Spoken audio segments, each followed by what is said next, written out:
I'm very sorry for being a couple minutes late. I just had some appointments to get to, but I hope everybody's doing well. Please take a moment, hit the like button, hit the subscribe button. Any thoughts you have on Freemasonry, let me know. Now, normally, so this stream's going to be a little bit different. Normally on Fridays, what we do is we talk about just day-to-day kind of, like we talk about something specifically Masonic during 1 p.m. streams. And then on Fridays, we kind of just have a free-for-all. Today it's going to be a little bit different. The first 60 minutes, I'm still just going to hang out and chat about basically whatever, nothing specific. However, the second 60 minutes, I actually want to talk about some recent Facebook posts I saw regarding victims of crime. Masons can be victims of crimes of all sorts, violent, fraud, whatever it might be. And I was a probation officer and I worked in a jail for many years. And so I worked with both victims and offenders. And I think it's worth exploring some of the resources available to them. And again, I've known some Masons who've been victims of crimes as well. So I want to just talk about some recent Facebook posts I saw and some resources for victims. Now, the Facebook posts or the social media posts I saw came primarily from the federal side, the federal government. I worked in the provincial system, but there are enough overlaps that I think I'm somewhat qualified to discuss, just if nothing else, general info, but also, I think it's worth exploring. So, and also any Masons who may know people who've been victims of crimes. I think it's worth providing this information as well. And again, it could even be something like property crime, vandalism, damage. That stuff qualifies as well. So, as needing to be discussed, I should say when I say qualified. So please take a moment, hit like, hit subscribe. Thank you for all of the videos, comments lately. Please keep it going. I'm grateful. And yeah, let's give it a few minutes. Let's wait to see who joins. For the time being, let's chat about Freemasonry. And thank you for helping me get to my over 4,000 members once again. Truly grateful. Now, the posts I saw were in both English and French. Obviously, I speak exclusively English. However, I am going to try to post some information in the chat in both languages, or at least the links. So any French people, any French speakers finding this stream, we'll be able to find the information as well. Obviously, this information is specifically for Canadians, but Americans are, I think everybody can take some general information of value. So.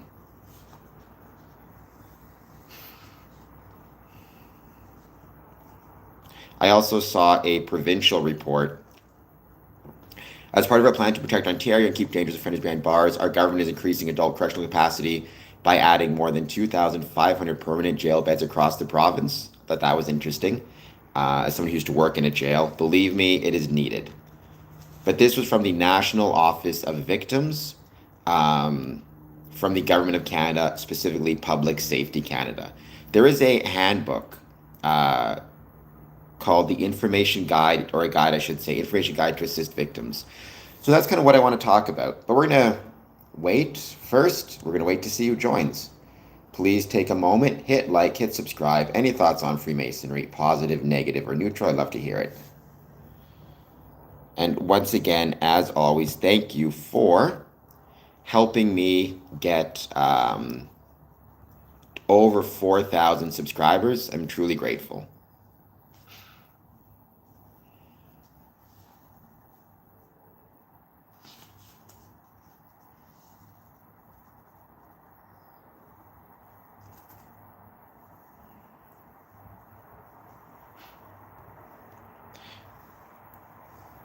Hello, Mr. Inappropriate. You know what's inappropriate? Not hitting like and subscribe. See what I did there?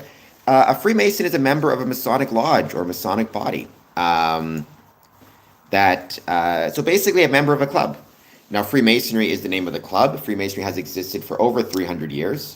So it's a very old traditional club, but at its core, it's a club. It's just a club I'm very passionate about and love.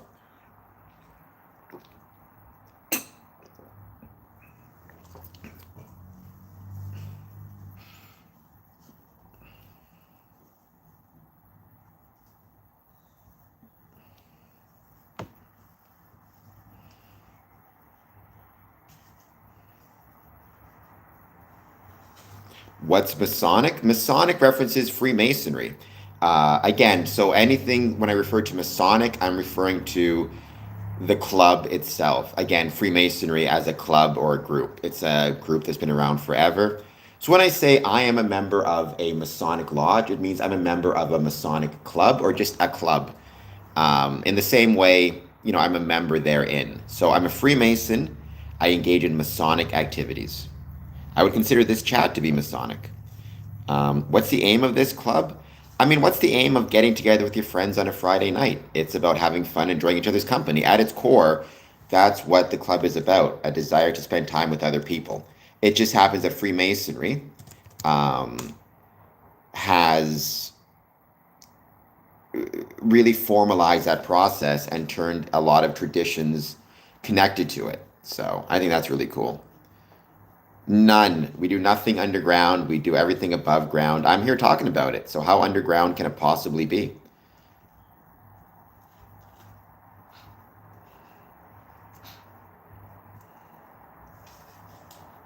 Hello, Mirasan. Thank you for being here. No worries. Did you get your coin? You got it, right? I believe. Um, we do not worship demons. What fun is that? You can have plenty of fun above ground. You're the person I sent the coin to, correct? Am I Christian? I am not. To be a Freemason, you must believe in a supreme being. However, I mailed it to you. Oh my gosh. All right. Like a month ago, 2 months ago. All right. I'm going to have to just, because you got the postcards I sent, right? So I sent the coin. I mailed it to the same place I mailed the postcards to. All right. I've got another one. I'm just going to go drop it off in person. Just to be safe, shoot me off an email with your address again, and I'm just going to drop it off in person at some point. Or you can come to the Masonic Temple for the coffee club Monday, Wednesday, Friday, 8:30 to 10:30.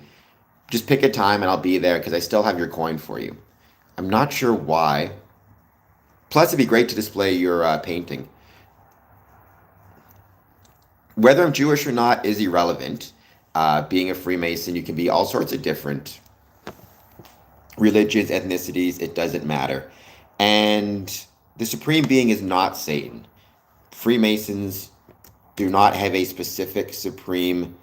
Um, yeah, but I want to get it to you because you deserve it. You paid for it, and I don't know why I seem to have trouble lately with Canada Post. I don't know what's going on, so I got to figure out a way to sort that out. No, we have black members, white members, Asian, South American, North America. Again, Freemasons do not discriminate based on anyone's religion, ethnicity, language they speak, age. What I mean, age. You have to be an adult, but you can be 21 or 81. We have many gay members as well. I've actually sat in lodge with gay members. It's perfectly fine. Freemasonry judges you based on are you a good man and honorable, and that's it. That's the question.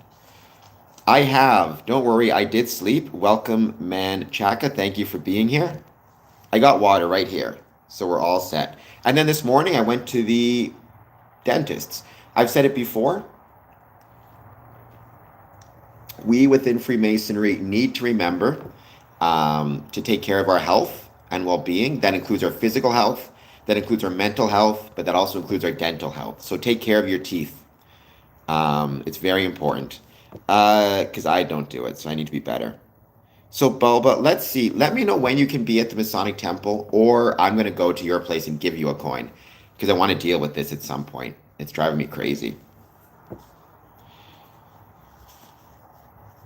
Thank you. I do have some sunshine. No, that's not how it works, Adrian. I mean, it's hard to. Hello, brother Michael Moore. Looking forward to seeing you in a couple weeks. So when you say auction it off worldwide and donate the money, I mean, I wouldn't know how to go about auctioning something off worldwide. Um, Honestly, even when it comes to auctioning it locally, for that, I wouldn't really be able to help you. You need to, I can get you the contact information for the shrine because I know that's who you want the money to go to, and the shrine would have to organize the auction amongst its memberships. Um, I mean, I would like to think everyone will accept anyone. I mean, I will accept my neighbor, whether my neighbor is gay, straight, black, white, Jewish, Christian, Muslim, right? I will accept my neighbor regardless of those characteristics. What I care about is, are they good neighbors to me? My brotherhood with in Freemasonry is the same way. Um, yeah, so I could get you in touch with the shrine, obviously, about like letting them know, because obviously you have to let them know first. But we could find a way to do it easy enough. But yeah, I mean, I don't know if you are available and you can swing by the Masonic Temple on the 25th of May. I can make sure the shrine is there to meet with you and discuss with you. Um, Hello, Aja. Thank you for being here. Once again, to everybody watching this, please take a moment, hit that like button, hit that subscribe button. I would be truly grateful. And I'm also grateful to be over 4,000 subs. Um, what was the mission, Mr. Inappropriate? But thank you for being here. I truly appreciate it. All right. And if not, I'm going to go to you on the 25th and give you that coin. I feel like that sounds weirdly ominous. I don't mean that in a scary way. I'm just saying I'll get you your coin on the 25th. I'll just drop it off in person. Because, again, Canada Post, you're causing me difficulties. I think from now on, what I'll have to do is every time I mail anything, I'll have to make sure that it is tracked.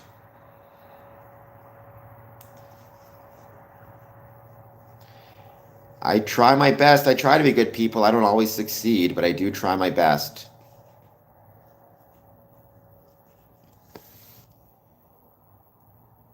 I agree. We should be kind to each other regardless of, again, race, ethnicity, age, income level, all that good jazz. We need to first and foremost focus on being good to one another.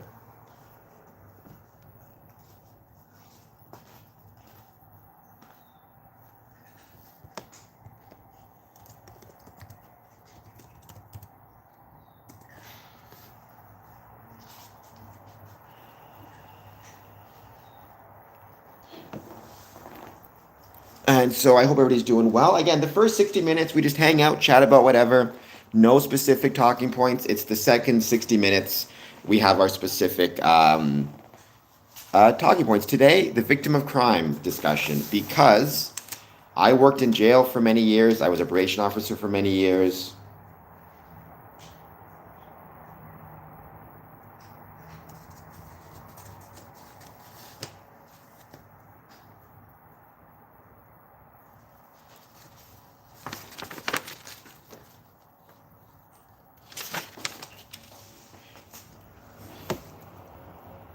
So I hope everybody is doing well. And once again, for now, we're just going to give it a bit of time, wait to see who joins. Any thoughts you have on Freemasonry, positive, negative, or neutral, let me know as we wait to see who joins.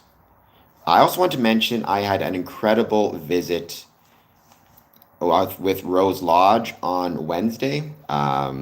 So yeah, I just wanted to mention that as well. Love Rose Lodge. Great group of guys. Great dinner as well, as there always is.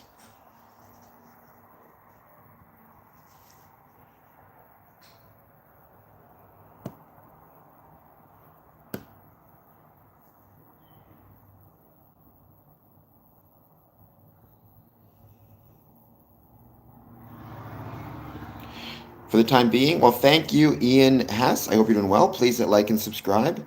They do not ban gay people, and whether I'm gay or not is irrelevant to being a Freemason. Being a Freemason, it's judging the internal qualifications. Are you a good person and honest and dedicated? And that's it.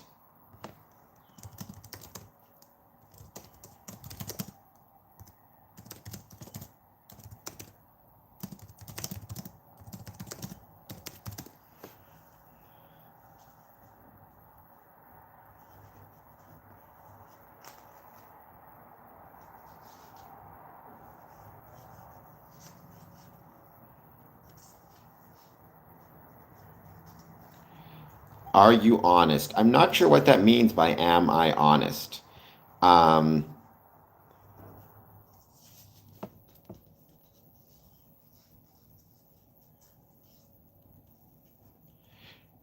but I try my best to be honest. I think everybody tries their best. So I hope you're doing well.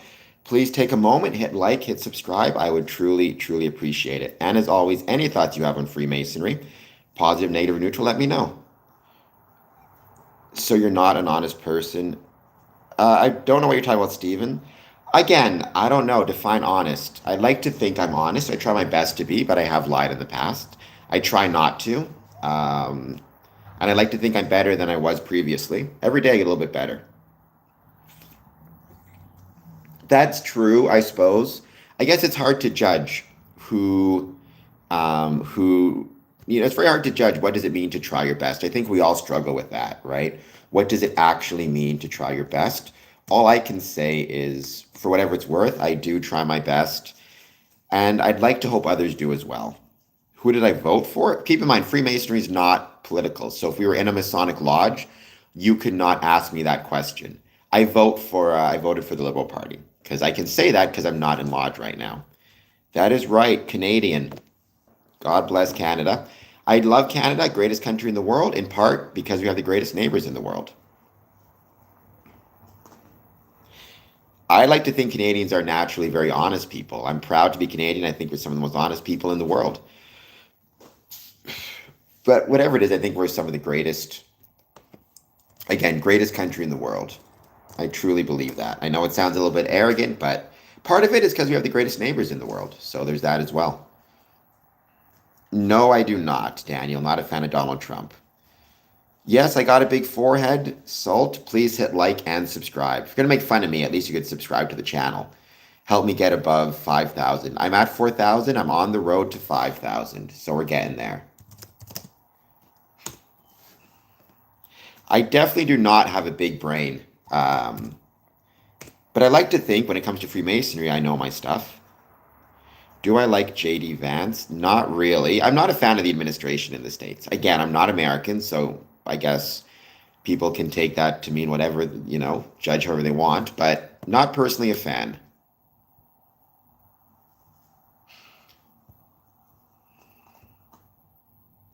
I cannot. Um, Harsh, I cannot play a song because I'm a terrible, terrible, terrible singer. And I would not want to, I'm trying to get subscribers. If I start singing, all that's going to happen is I'm going to lose subscribers. So, no. Can you hit the like and subscribe button? Right? That's the better question. Absolutely not IVX, but please hit the like and subscribe button. I would truly appreciate it. And any thoughts you have on Freemasonry, positive, negative, or neutral, please let me know. No, I'm going to get copyrighted. I'm trying my best to avoid copyright strikes. I've been pretty decent about it. I've been pretty good, so I don't want to start now. Um, I already work hard enough to keep this channel going. My hands are paralyzed. I'm very sorry your hands are paralyzed. I'm missing my legs, so I understand kind of the challenges of being disabled or differently abled or pick your term. So I'm very sorry about that. But if you have a positive attitude, you can still achieve some pretty incredible things. I mean, they can. It absolutely happens. So I'm doing my best to avoid copyright challenges, put it that way. I'm doing a pretty decent job of it too. I'm kind of proud of the work I'm putting in. Ivy, I'm very sorry that you have Tourette's as well. Just keep up the good work. Keep on trying your best. You're going to find success. That's the thing I've had to remind myself of sometimes when I'm struggling. If you just keep working hard and trying your best, you will find success. Sometimes when you least expect it.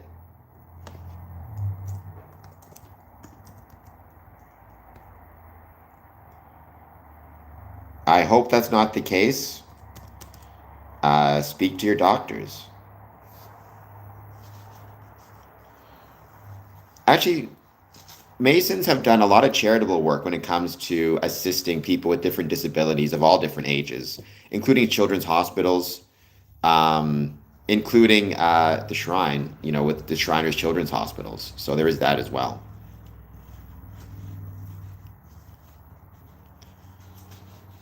When you say like be for real, I don't really know what you mean by that. It just is a crummy situation, and I wish you all the best, and I hope that you have some resources in your area to assist you. And again, I this channel is about Freemasonry, so I do have to point out credit to the Freemasons for all of their charitable efforts supporting people with a variety of disabilities, medical conditions through the Shriners Children's Hospitals. Calm down, Gooey. This gives me a chance to mention Shriners and Children's Hospitals and all the charitable efforts of the Freemasons. Over 2.5 million pounds in the Masonic Charities Foundations in England, if I recall correctly. I could be mistaken, but I believe that's the case.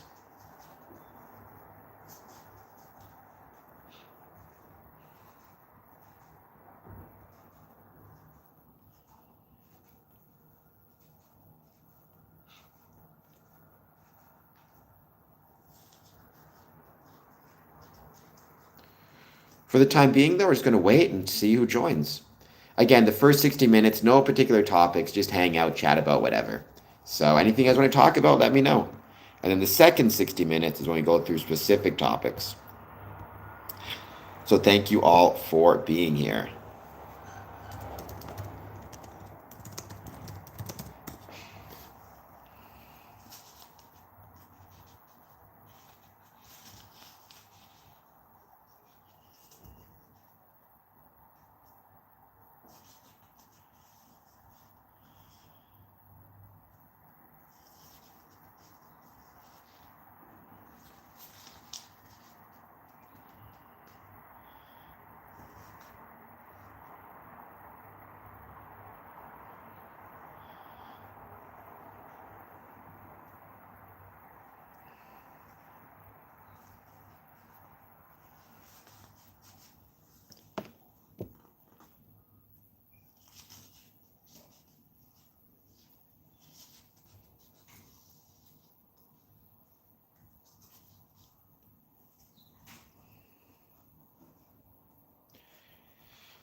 We're just going to keep waiting to see who joins. Chromatography, what's right? And thank you for being here, by the way. I hope you're doing well. Thank you for joining. Have a great, I hope you're having a great day.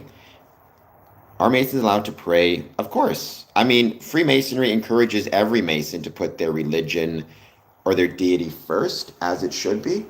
Oh, I got a bird on my window. Never seen that before. I've seen birds on my balcony, but never on my, like, hanging on my window. That's kind of neat. Freemasons are encouraged to be loyal first and foremost to their religious beliefs. It's one of the ways that Freemasonry is not a cult. A cult expects you to be, loyal to the cult first and put everything else to the side. Freemasonry does not require that. So many Masons pray. They'll go to church. They might go to the mosque. They might go to their synagogue. They might have their own version of prayer. So yeah. It happens all the time. Well, inside the lodge, you're not going to pray a specific religious prayer. Like you would never, for example, inside of a lodge, I mean out loud, pray, I don't know what it's called, like a particular religion's prayer. Having said that, we have invocations, which I view as kind of a secular prayer, I think is a good way to put it. And individually and privately in one's mind, they may pray. They may pray in their mind, whatever they so choose, if that makes them comfortable. I'm sure there are some people who are very strong faiths who may, whether they're at work. I once heard somebody say they never stopped praying, meaning they weren't walking around talking to themselves, always mumbling prayers, but they were always in their mind praying to God or having a conversation with God. So.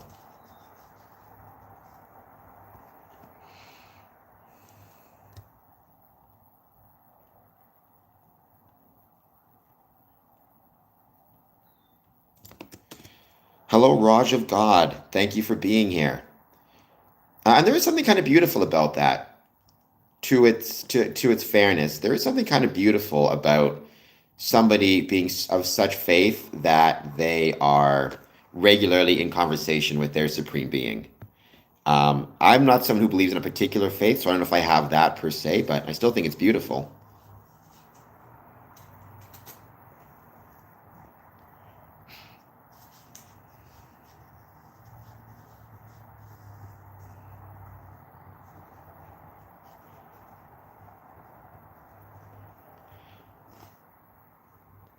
Well, I mean, that would mean there's probably something that you need to hear repeatedly because you're not following through. So, in my experience, if a message is repeated over and over again, it's usually because you're not hearing something you need to hear. Like that, stop doing acid seems like a very, very good lesson to listen to.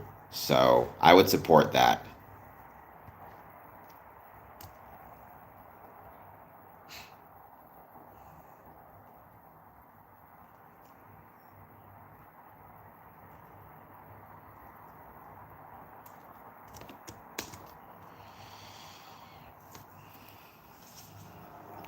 I don't really understand why it puts Masons in direct opposition. That makes no sense to me. Because, like, I just don't get what you mean by that. So, if Freemasonry was telling people, you know, this religion is correct, if Freemason was telling people every religion is correct in a absolute sense, like, you know, if Freemasonry was teaching people you can get to heaven any way or anyhow or whatever it is, then it would be in direct opposition. What Freemasonry is saying is Freemasons don't know because Freemasonry is not meant to solve those questions.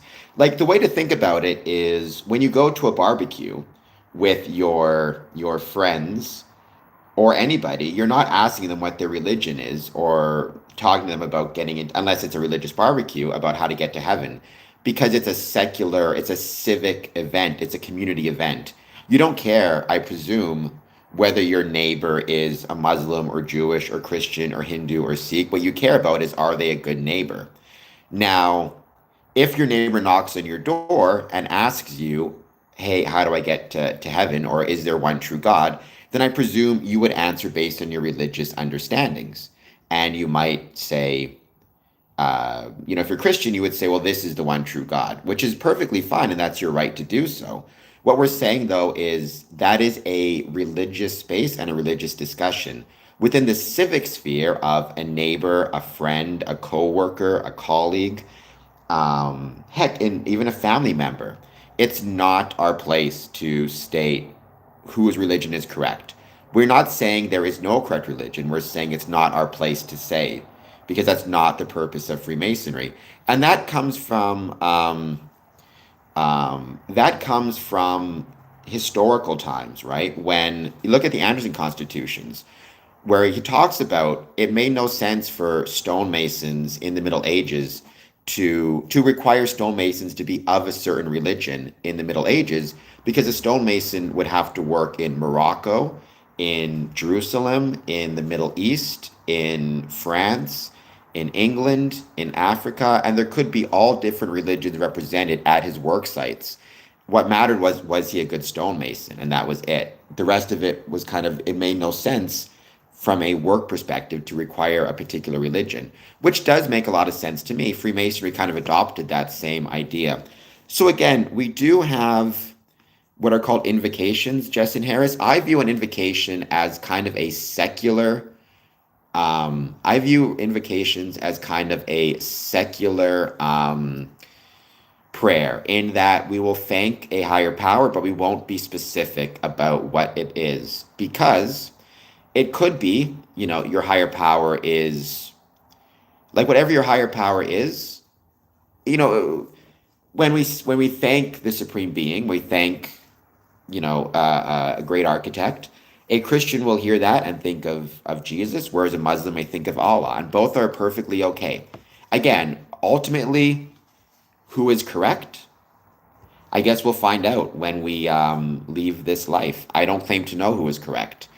What I claim to know is that you can be a Muslim and a good brother and a good friend and a good neighbor, or you can be a Christian and a good neighbor and a good brother and a good friend, or you can be Jewish, or you can be Hindu and be all of the above.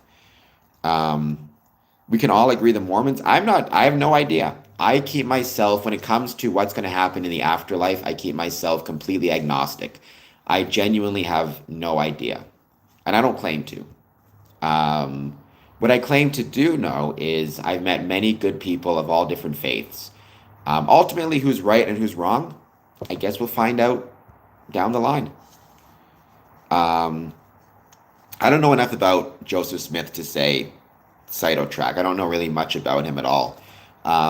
But I mean, whatever he was, I don't want to. I want to be careful to be very clear. I'm not going to knock anyone of any, religious faith if they're Mormons, whatever their leadership may have been. Shaw, you're a bit early, but thank you for being here. I hope you're doing well.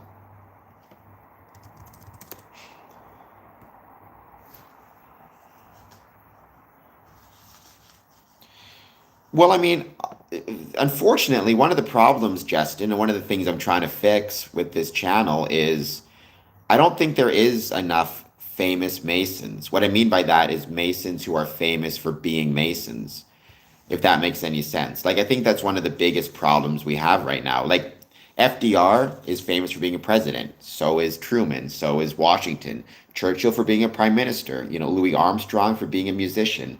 Brad Paisley for being a musician. I think one of the biggest problems is we need to have more people famous because they're Freemasons, more so than anything else. Um, but yeah, as a general rule, I mean, the reason you become a Freemason is to hang out with others. That should be your goal all the time in life, right? Um,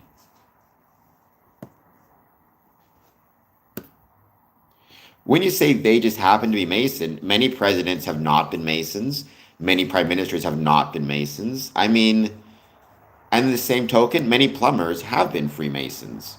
So this idea of like, there's been plenty of again, Freemasonry is represented in a variety of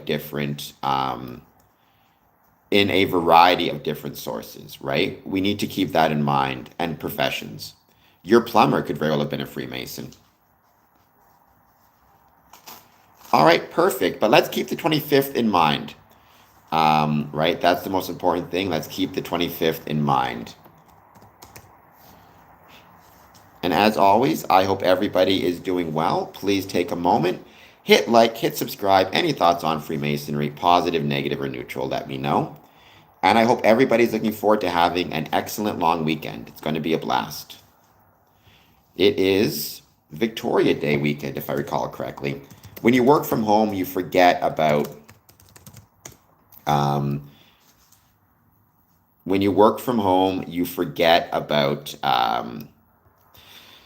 long weekends and things like that.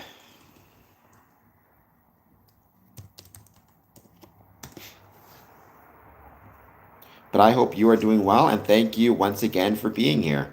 Please take a moment, hit like, hit subscribe. Any thoughts on Freemasonry, positive, negative, or neutral? I'd love to hear them.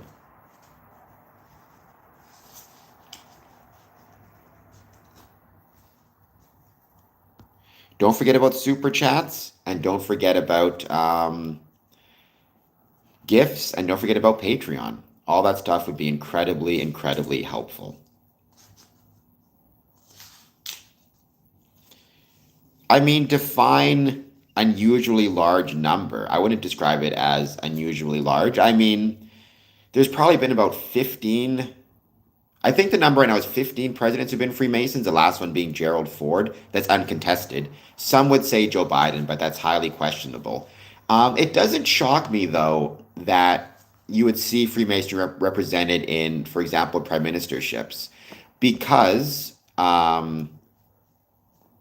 if you are a Freemason, you're probably naturally inclined or interested in things like civic engagement or civil engagement. You probably have certain skills like meeting management, things of that nature.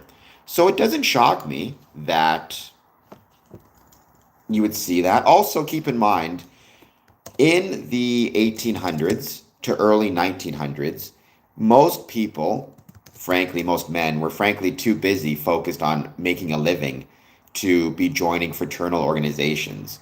You hadn't had to have a certain level of wealth in order to join, not on purpose, but just because most people were working 24 hours a day just to try to put food on the table. So this idea of people needing that it's some type of big surprise, I think that's kind of silly, in my personal humble opinion. Hello from Australia, Azant. I really want to get to Australia. I think it'd be incredible and wonderful. But thank you for being here. I hope you're doing well. Please hit like and subscribe. Um, but don't forget, we've also pumped out an unusually large number of plumbers. Like back when Freemasonry was at a much more ubiquitous, like there was 4 to 5 million in the United States. You probably saw you probably saw a 33, in the same way 30% of presidents have been Freemasons. I'd be willing to bet money that 33% of plumbers have been Freemasons as well. So, just for the record. Just for the record.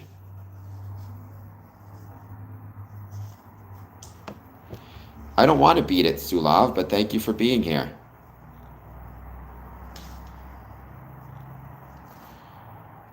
And I hope you're doing well. And from where in Australia are you again? Forgive me if I've forgotten. Um,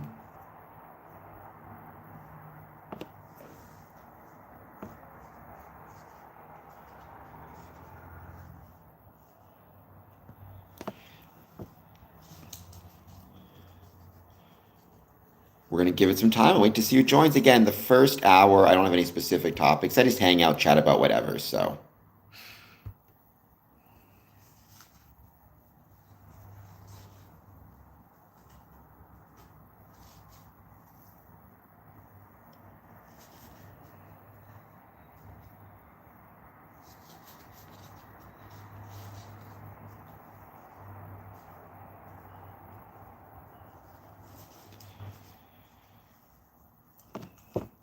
For the time being, they're just going to wait to see who jumps in the chat and who wants to say hello.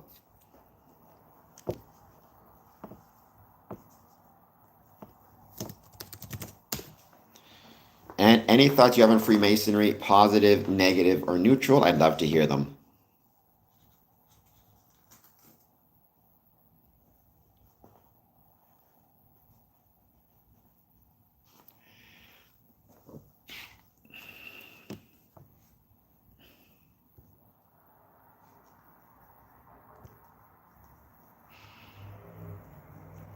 Square biscuits for all, as it should be.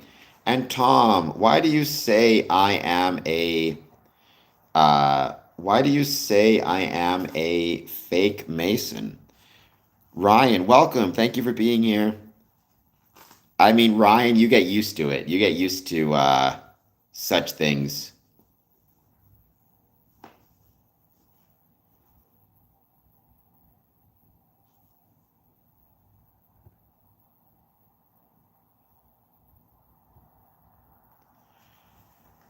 I'm clandestine. What makes you think I'm clandestine? Where's that coming from? Clandestine, by the way, means not recognized by Grand Lodges. That's kind of complicated. A lot of people think it's simple. There's a list published by Grand Lodges every year. So, like Ontario, they publish a list of recognized Grand Lodges versus not. Um, I do have a PS3 at the Masonic Temple. That's true. So I know how much more legitimate I can be than that. Barry's money. Unfortunately, there's a lot of haters on social media. You just kind of get used to it. Um, it's one of those things.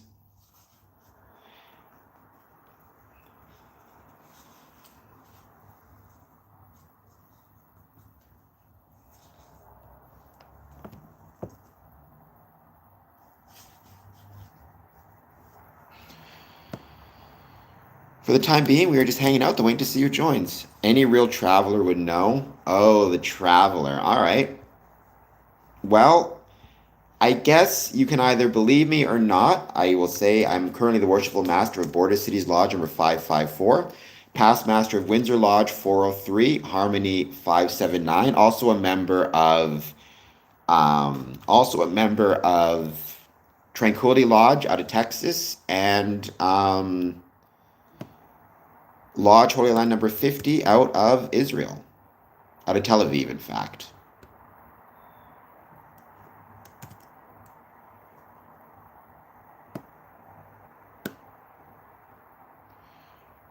but you are free to believe whatever you so choose. Too many people think Freemasonry is a cult.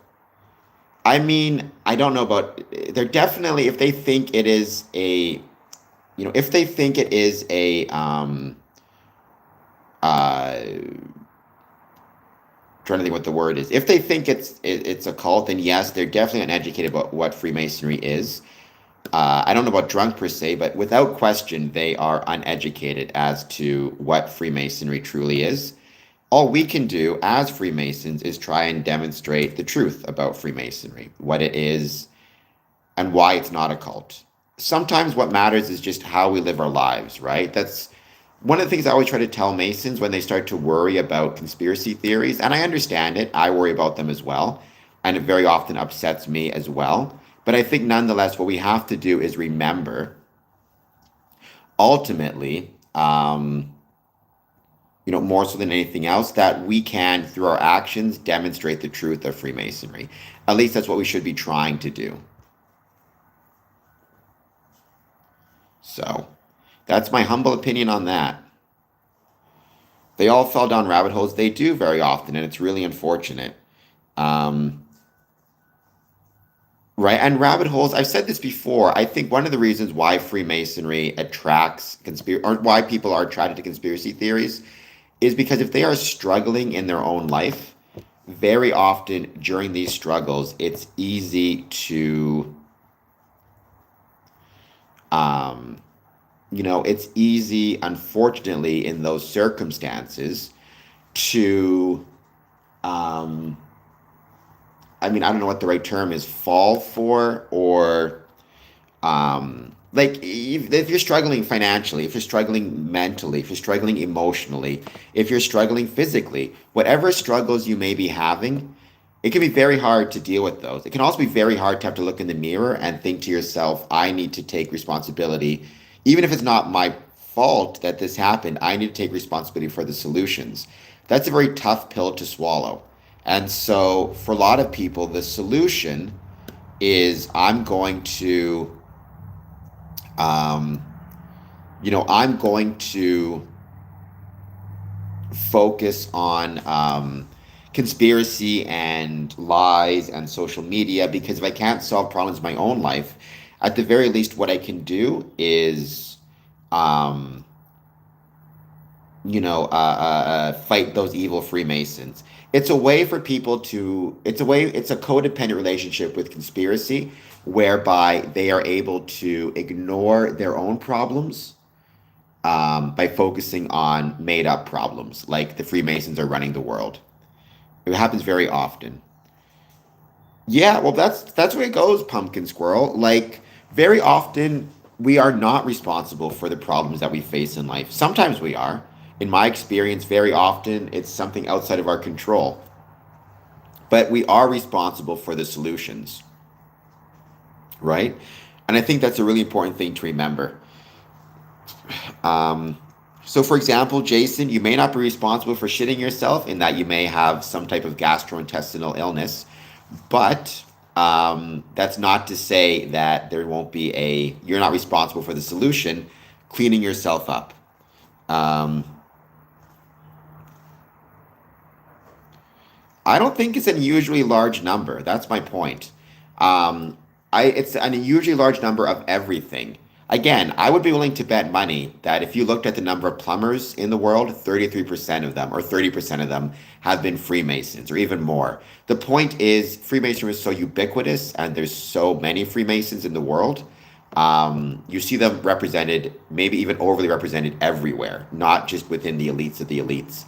You see them represented in plumbers and um, whatever it might be. So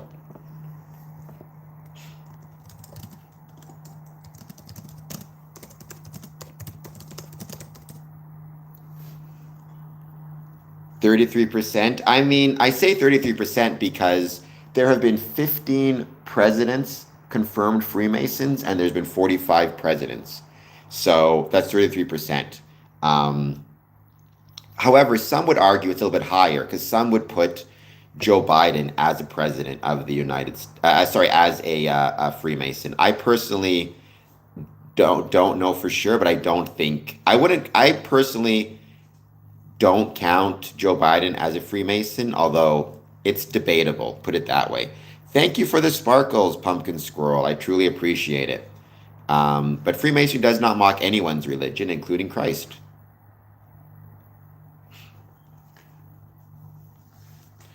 So we're just going to keep hanging out. We're going to wait to see who joins. Please take a moment, hit like, hit subscribe. Any thoughts on Freemasonry? Well, it's not a civic or fraternal lodge. I mean, there is no a lodge. I mean, in the States, hundreds, if not thousands, of Masonic lodges. The lodge is a group of people, right? Um, Again, I mean, sure, but why is it surprising? Freemasons are naturally going to be civic inclined, and they're also in the 1800s and early 1900s going to come from groups of men who are rich enough to be able to take time away from working to be part of a group, right? Your typical farmer at that time, had to focus on tending the fields. One of the things you see that's so interesting is in the 20s and the 50s, as work became less and less rural and more urban, more and more people working in cities, that's when you see this massive boom in Masonic membership because more men were working in the cities, less were working in the fields, and more men of, for lack of a better term, lower class, so I don't like that term, were joining. There was a massive number of middle class and lower class men joining Freemasonry in the 20s and the 50s. And, as you also see, this incredible growth of Freemasonry at the time as well. So, Pumpkin, I mean, sure, it happens all the time. I don't know about constantly. I mean, sure, yeah. There are many misconceptions about Freemasonry. I do my best to, dissuade people or disabuse people of their notions. I mean, I don't think every president is a warmonger by any means.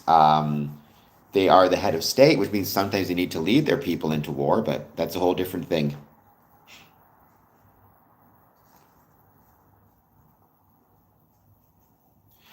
Yeah, I mean, it was in the 20s and 50s you saw way more tradesmen joining Freemasonry, which is also why you saw Freemasonry swell in numbers to an incredibly high amount, which I think is a wonderful thing, by the way. I'm grateful for that. Hello, Courtney. Howdy to you as well. Thank you for the howdy from Texas. I appreciate that.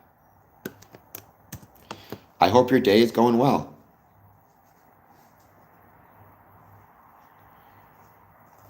I mean, when you say you're not explaining the existence, I don't know what you mean by that. Like, explaining in what way? In the 1500s and 1600s, you had these men known as stonemasons, primarily men, though there were women as well, who was a professional organization, a professional guild of workers. They organized themselves into groups, colloquial called lodges, or colloquial called, they could be called lodges. They could also be called guilds, whatever it might be, for the purpose of training members. However, they also began to act as a informal social group for the membership. Because if you're learning how to be a stonemason and you're attending this group where you're going to learn, you're also going to go out for drinks to the bar or the tavern afterwards. You also may go and rely on them if you need assistance or support. This was before there was a welfare state, or for your family. Non-operative Masons, non-workers, saw this social aspect of these groups. They may not have wanted to be actual stonemasons, but they liked the social aspect of it. Very early on, these people who saw this and liked it had disposable income, others didn't. So they said, hey, can we join your organization or group? We don't want to take on the training aspect of it because we're financially well off, but we want the social aspect of it. We want to be able to hang out with you guys, at the taverns, at the clubs, talk about maybe the philosophical side of stonemasonry, maybe take some ethical lessons from the professional side of it and apply it to our personal lives. And it just grew over time from there. It's kind of like if you're at a bar and you look over and you see a group of guys hanging out, enjoying one another's company. You find out they're all of the same profession and you ask them, hey, can I sit at your table and hang out with you? I don't want to join your profession, but I want to join your social club.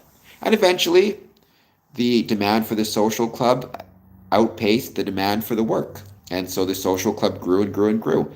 We're not the only ones who did it, right? The Fraternal Order of Police, the Free Gardeners, even the Legion. All of those are professions, right? Police, gardeners, firemen. Sorry, police, gardeners, veterans. All of those are professions first that developed a social component to it and started to invite people in who were not themselves part of the profession. Well, no, of course they didn't. I mean, if you want to call a union collusion, then sure, but that's a very cynical way to look at it. Whenever you have any profession, I don't care whether it's any trade, stonemasons, electricians, haberdashers, you need a way to train the next generation in the art and in the skill. You need a way to make sure that they are well qualified. You need a place to do that. You need a system by which to do it. And so you form a guild. I mean, guilds are not new.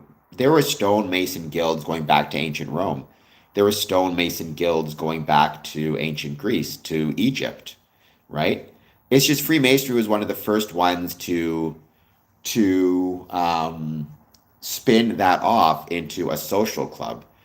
But again, it's not the last. And honestly, like most unions have a social component to it. The difference is Freemasonry was one of the few where the social component became bigger than the union component.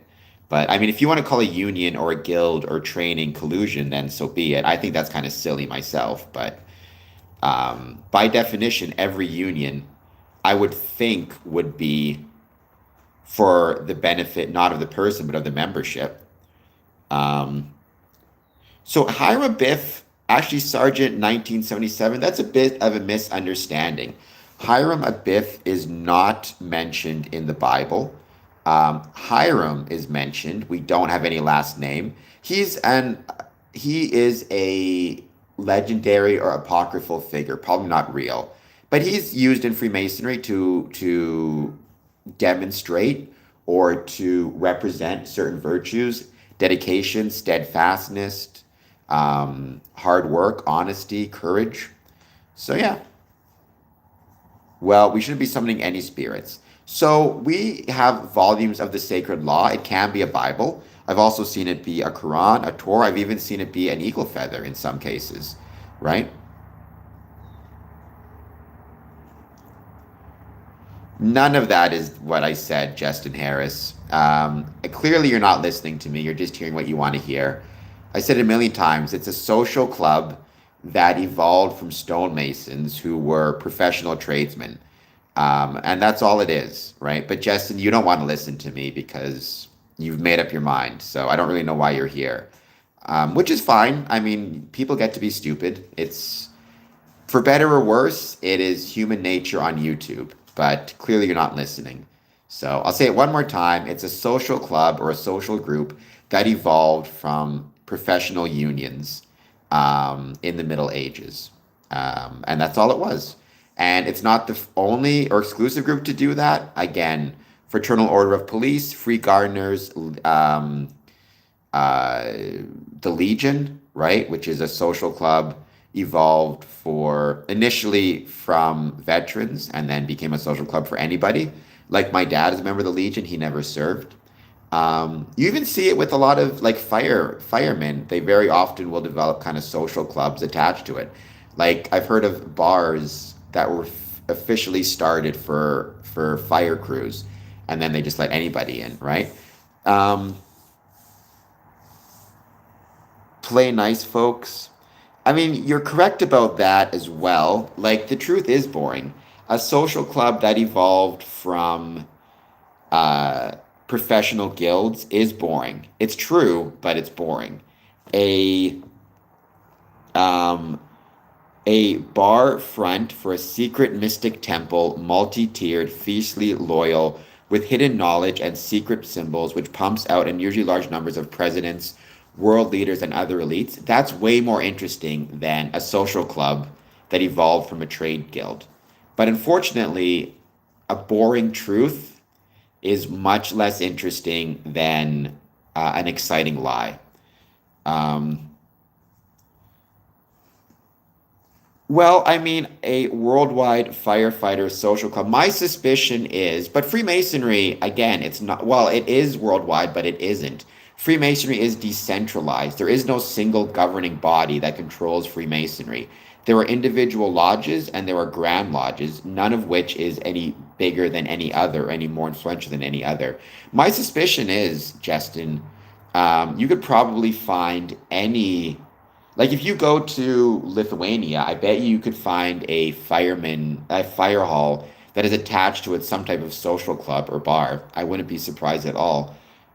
You can certainly probably find some version of a legion anywhere, and some version of Fraternal Order of Police anywhere. None of which, you know, so it's worldwide in that sense. It is not a singular governing body, though. So when you say Freemasonry is worldwide, that doesn't mean there's a single governing body controlling it. Um, Nothing's on my head. What you said is so it is not a bar front because it's not a front of any sort. Freemasonry is what it is. It's not fronting for anything else. Um, it is not multi-tiered unless you want to define multi-tiered as having many degrees. But there's a single lodge with 3 degrees, um, and which pumps out unusually large numbers of presidents, world leaders. It also pumps out unusually large members of janitors and plumbers. Like in my Masonic lodge, there are no presidents, but there are 3 janitors, which, as a percentage of the number of members, is pretty high number. Um, well, I mean, if you want to define multi-tiered as having multiple degrees, that's fine, I suppose. The problem is multi-tiered, most people think of multi-level marketing, which it is not. So you need to keep that in mind, right? Freemasonry is not a quote unquote multi-tiered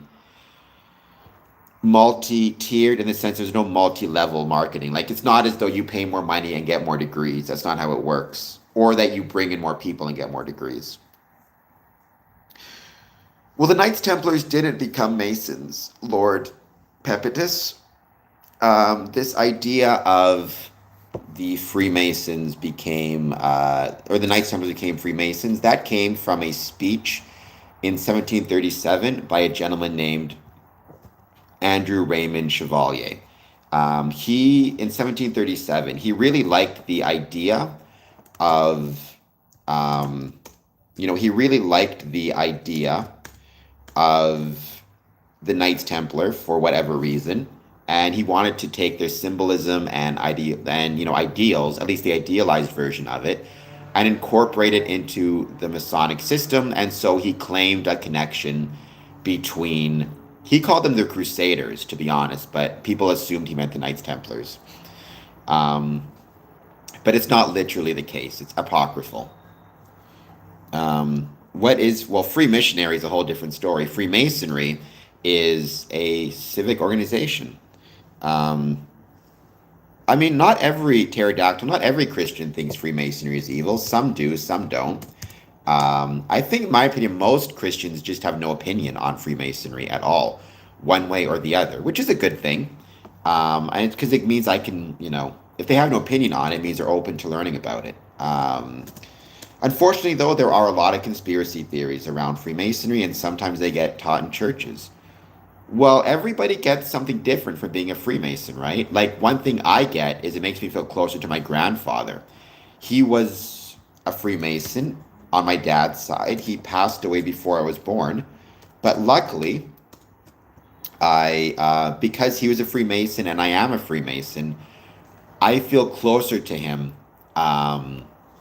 when he joined. So, I feel closer to him because I've gone through the same types of rituals and ceremonies that he did. That's also why it's so important that we maintain the secrecy of the rituals and ceremonies. The fact that there's private elements to them makes me feel closer and more connected to him because my grandfather had the same private knowledge that I have about his ceremonies. If everybody is kind of instructed on them or knows about them, it limits that bond. In terms of what do you get? I mean, what do you get? What do you get from any social group or social club? You get being with other people, which is why you join a social group or social club. What do you get with your friends on a Friday night? You enjoy spending time with people. For new Canadians, it can be an easy way to meet people and make friends quickly, right? You can go to the bar and just start talking to people randomly and hope you make a friend, or you can join a Masonic lodge and you kind of have built-in friendships right from the start because you're joining a brotherhood. You develop certain skills. I mean, you can learn about memorization, you can learn about meeting management. There's also a social safety net component to it. Like, because we're all friends and brothers, we want to support one another. And if some brother loses his job or has an emergency, he knows he can go to the lodge and request assistance. So it depends if the lodge has the funds to do it. Not every lodge does, but if they can. So you need to keep that in mind as well. I mean, this idea of what do you get, like maybe it's just something we enjoy. Why is that not enough? What do you get from listening to your favorite song, right? I sometimes think this idea of what do you get, it's like it misses the purpose. What do you get whenever you're with other people? Hopefully, you're enjoying the time spent with the other people. At least I would hope so. Um, how do Rosicrucianism? So Rosicrucianism is a different order, black hole. Um, Rosicrucianism started in 1915, I think, although many Freemasons became Rosicrucianists or started Rosicrucianism. It's just a philosophy, but it's something I don't know a ton about. But again, it is not the same as Freemasonry. What's your favorite song? My favorite song is Simple Man by Leonard Skinner. My second favorite song is Prodigal by Blacktop Mojo. As you advance, well, you gain. So in the first 3 degrees, you gain more of an opportunity to contribute, right? It is ultimately because we evolved from the professional side, the 3 degrees are meant to ultimately convey the um, are meant to ultimately convey the training process and professional process of stonemasons. So when you join Freemasonry and enter an apprentice, that means you are entirely at the learning stage. And in theory, in many settings in Freemasonry, you're actually, as an apprentice, you're not even allowed to talk in lodge or vote on motions or express an opinion. That's not true in Ontario, and I think that's right. I think that's better. I think entered apprentices should be able to talk and communicate. But in some places in the States and in Europe, you're actually not allowed to even talk as an entered apprentice. You're expected to be exclusively a learner, and you pay attention, you learn. You focus on how meetings are operated and how they're run, what the Robert's Rules of Order are, what a motion is, the lodge budget, all the rest of it. Then you advance to the second degree, you become a fellow craft. Then, in ancient times, what that would mean is you're now allowed to work as a stonemason. So a fellow craft stonemason was someone who could actually work on job sites without supervision on his own. He could, build a house, build a wall, work with other people. He didn't need to be supervised. In Freemasonry, it means you are now permitted or you're encouraged to actually talk in lodge, give your opinions on things, put in motions, vote, whatever else it is. Then you become a master mason. In ancient times, a master mason meant you could teach others. So you go from not being able to work on anything without supervision to being able to work on your own to being able to teach others. Master Mason and Freemasonry means you're now actually able not just to contribute to the lodge, but to teach others. And you're also able to hold offices and be a worshipful master, be a steward, be a warden, take part in the operations of the lodge, and actually put work into it. Each degree has its own modes of recognition, which were ways that you can confirm what degree you are, which is the same as when you were a Freemason, a stonemason. Fellow craft had different modes of recognition than entered apprentices and master masons. It was a way for you to go to a job site and demonstrate what level you were at. Um, Hello, Darth Cracker. It is tied to the Masonic Order black hole in that a lot of Masons became Rosicrucians and vice versa. And there is Rose Qua Scottish Rite, which is, I would say the Rosicrucians stole it from us, but you could debate that back and forth. But ultimately, they are separate orders. Um, is it a lot of work to study or prepare in order? I mean, different jurisdictions have different levels of work. I don't think it's that much work. You have to memorize certain aspects. It's kind of like a catechism in some ways, although I tend to think of catechism in religious terms, but it's like a catechism in some ways, where you have to be able to, a lot of call and response, put it that way. You're given a question and you're expected to be able to answer it by memory. And you're expected to be able to prove certain things by memory. Like that, basically that you were paying attention to the previous degrees.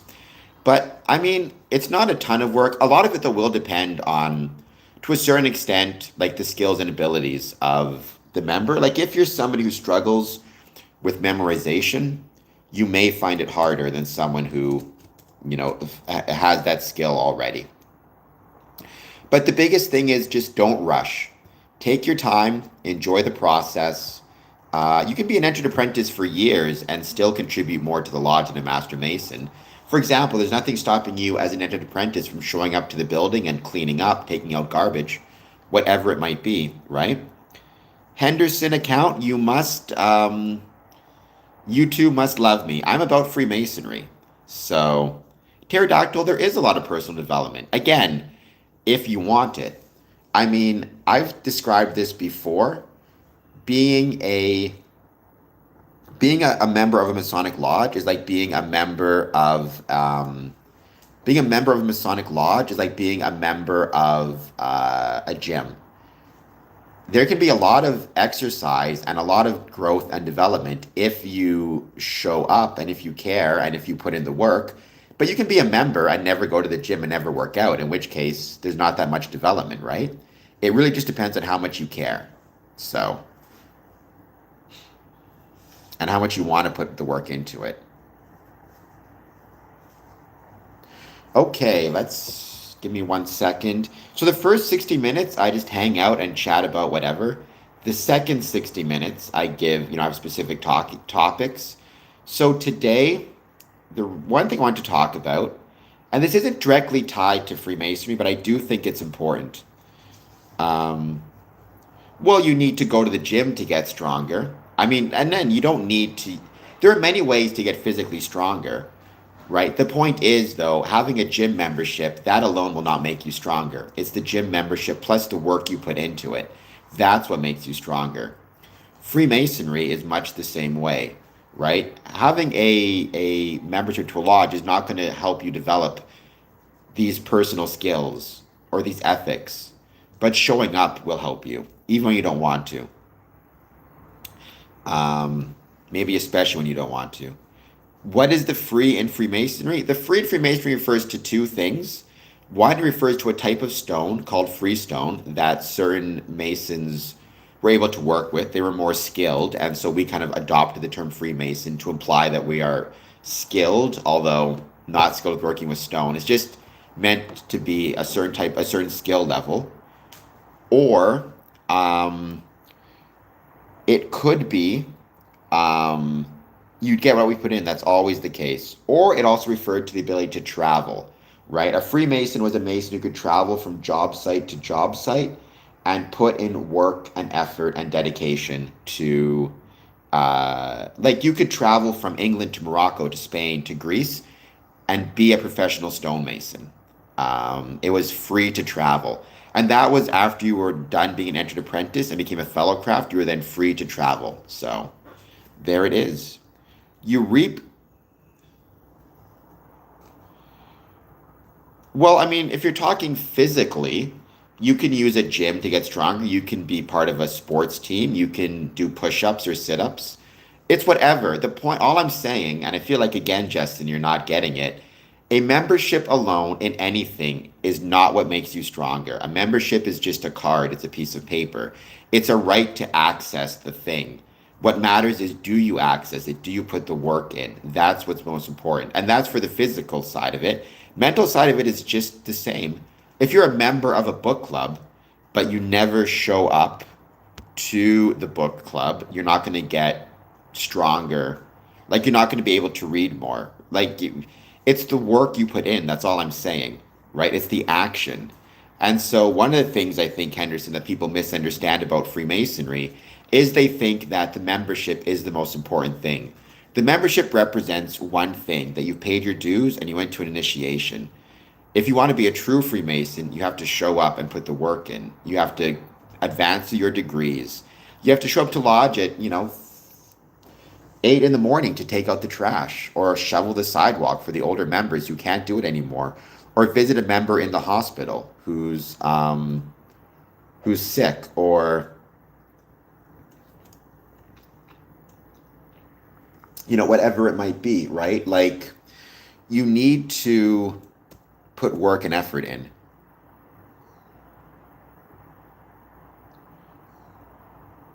Well, gym equipment, I'm using a metaphor, Justin.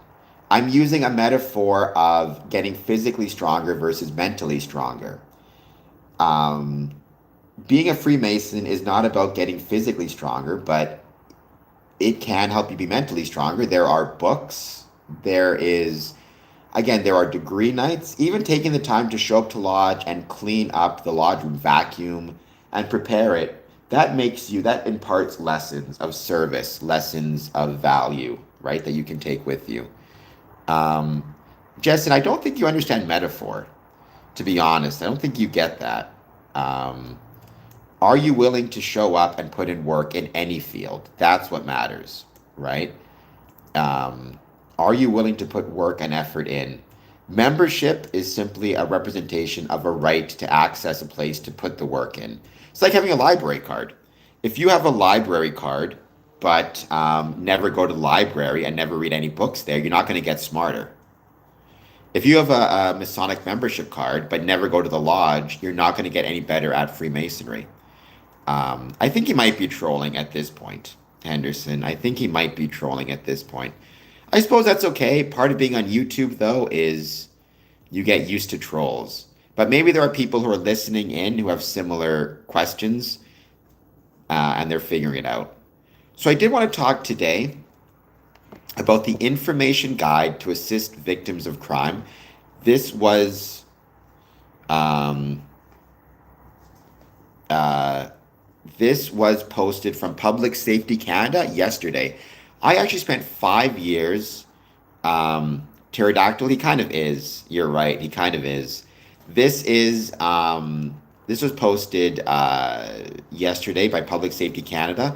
A lot of people don't know this about me. I spent 5 years working in a jail, and I spent 5 years as a probation officer. And as a consequence of that, I did um, yeah, I think Justin's just dumb. Um,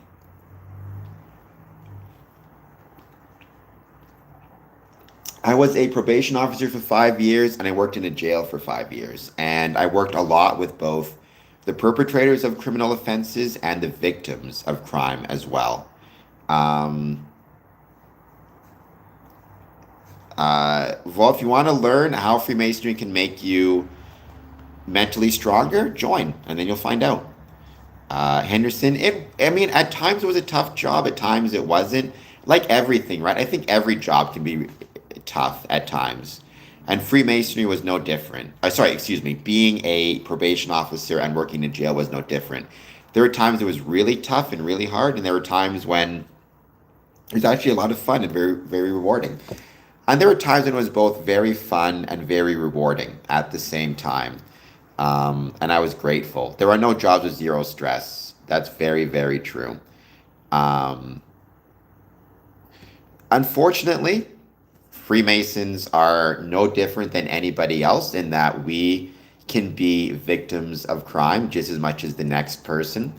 In fact, our Masonic lodges have been targets for crime in Canada and the States, arson, vandalism.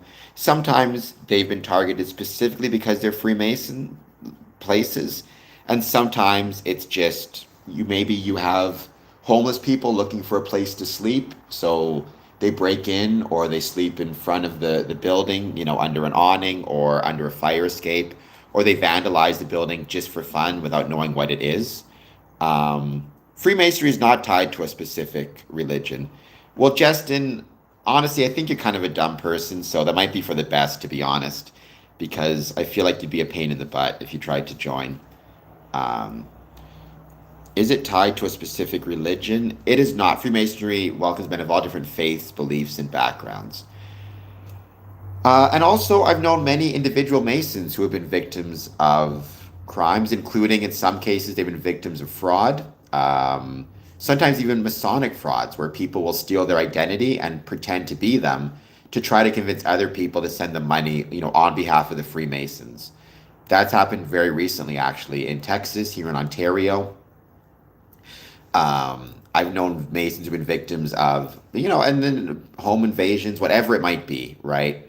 We don't get to, just because we're Freemasons, as much as I like to think we'd be immune from the vicissitudes of life, that is simply not the case. And so yesterday, Public Safety Canada published the 11th edition of the Information Guide for Victims of Crime, a comprehensive handbook on the federal corrections and conditional release system and the role victims play. I did want to talk about this because, as someone who worked a lot with victims, I think it's important to touch on this, even though it's not directly related to Freemasonry. However, I will say, by the same token, it's very important to remember and to recognize that I was on the I was on the provincial side of it, excuse me. But, or also you might be a Freemason who knows somebody who has been a victim of crime. Now, I'm going to be talking in English, obviously, because that's the one language I speak. But I am going to be trying to post some of this information in both English and French. Um, I've been a Mason for 20 years. I've seen way more plumbers and I've seen way more janitors than I've seen anybody else. Um, so the first thing I wanted to touch on is, again, this is the 11th edition, right? The guide is intended to assist victims of federal offenders, um, offenders who have received a sentence of 2 years or more under the jurisdiction of Correctional Services Canada or the Parole Board, as well as it provides information about the legal rights and entitlements and explain the role of public safety partners, including the mandate of the National Office for Victims and how a victim can obtain information regarding an offender who harmed them. There is the Canadian Statement of Basic Principles of Justice for Victims of Crime. I want to go through each one of these. Victims of crime should be treated with courtesy, compassion, and respect. The privacy of victims should be considered and respected to the greatest extent possible. All reasonable measures should be taken to minimize inconvenience to victims. The safety and security of victims should be considered at all stages of the criminal justice process, and appropriate measures taken when necessary to protect victims from intimidation and retaliation. Information should be provided to victims about the criminal justice system and the victim's role and opportunities to participate therein. Victims should be given information in accordance with prevailing law, policies, and procedures about the status of the investigation, the scheduling, progress, and final outcomes. Information should be provided to victims about available victim assistance services, other programs and assistance available to them, and means of obtaining financial reparation. The views, concerns, and representations of victims are important consideration in criminal justice processes and should be considered in accordance with prevailing law, policies, and procedures. The needs, concerns, and diversity of victims should be considered in the development and delivery of programs and services. Diversity would include disabilities or different abilities. What if the victim is blind, deaf? How are they, or deaf, let's say, or speaks a different language even? Are we making sure that they can communicate with the investigators as well as at the court process should they need to testify? And, are the court buildings accessible? Are the police stations accessible? Information should be provided if let's say somebody is blind and has a court date. Are they receiving correspondence to advise them of their offender's court date in Braille? Information should be provided to victims about available options to raise concerns if and when they believe these principles have not been followed. So victims' Bill of Rights have a right, or victims under the Bill of Rights Act have a right to information. Right to information about the offender, such as date, destination, and conditions attached to any release.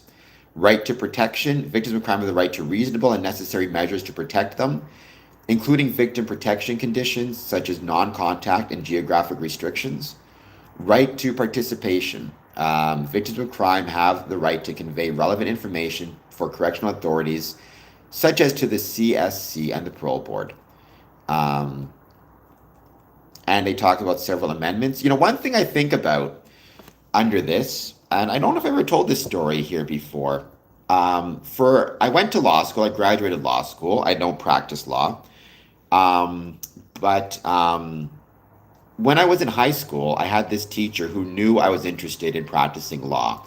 And so even though I was in grade 10 at the time, she kindly let me attend the law classes that they had in high school, which were for grade 11 and up.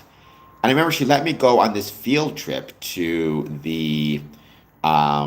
with the grade 11s to the Winnipeg courthouse. And I remember we were looking around for different courts to sit in and different courts to observe the proceedings. And we were standing outside a courtroom, and this lawyer came out and asked to speak with our teacher. So they spoke, and then the teacher came to us and explained that in the courtroom we planned to attend, they were having a sexual assault court case. It was a trial, and the victim was scheduled to testify. And the victim saw a whole bunch of students, a whole bunch of high school students there.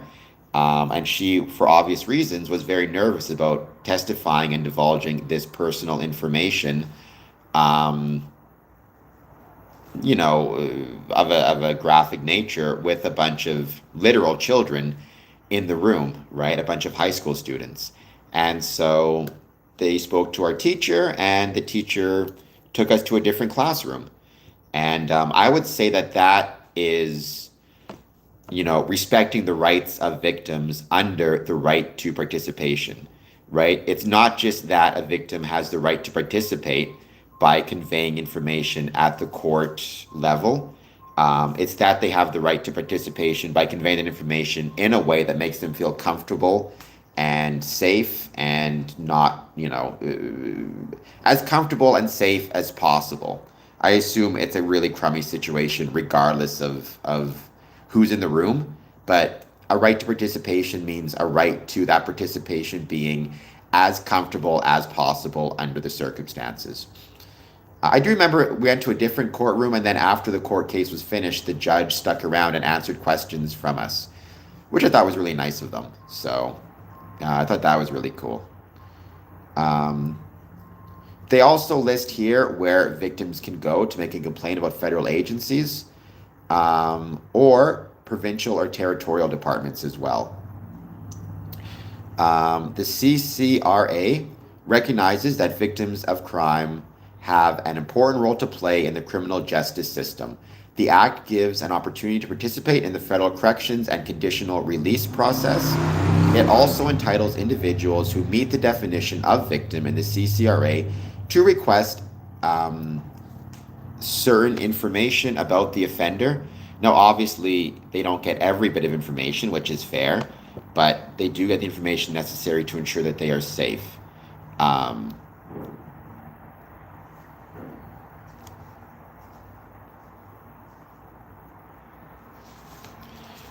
trying to pull something up here.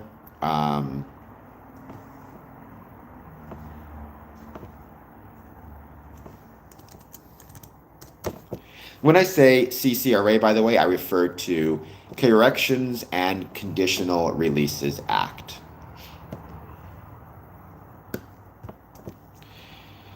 Disclosure of information to victims, victim notification.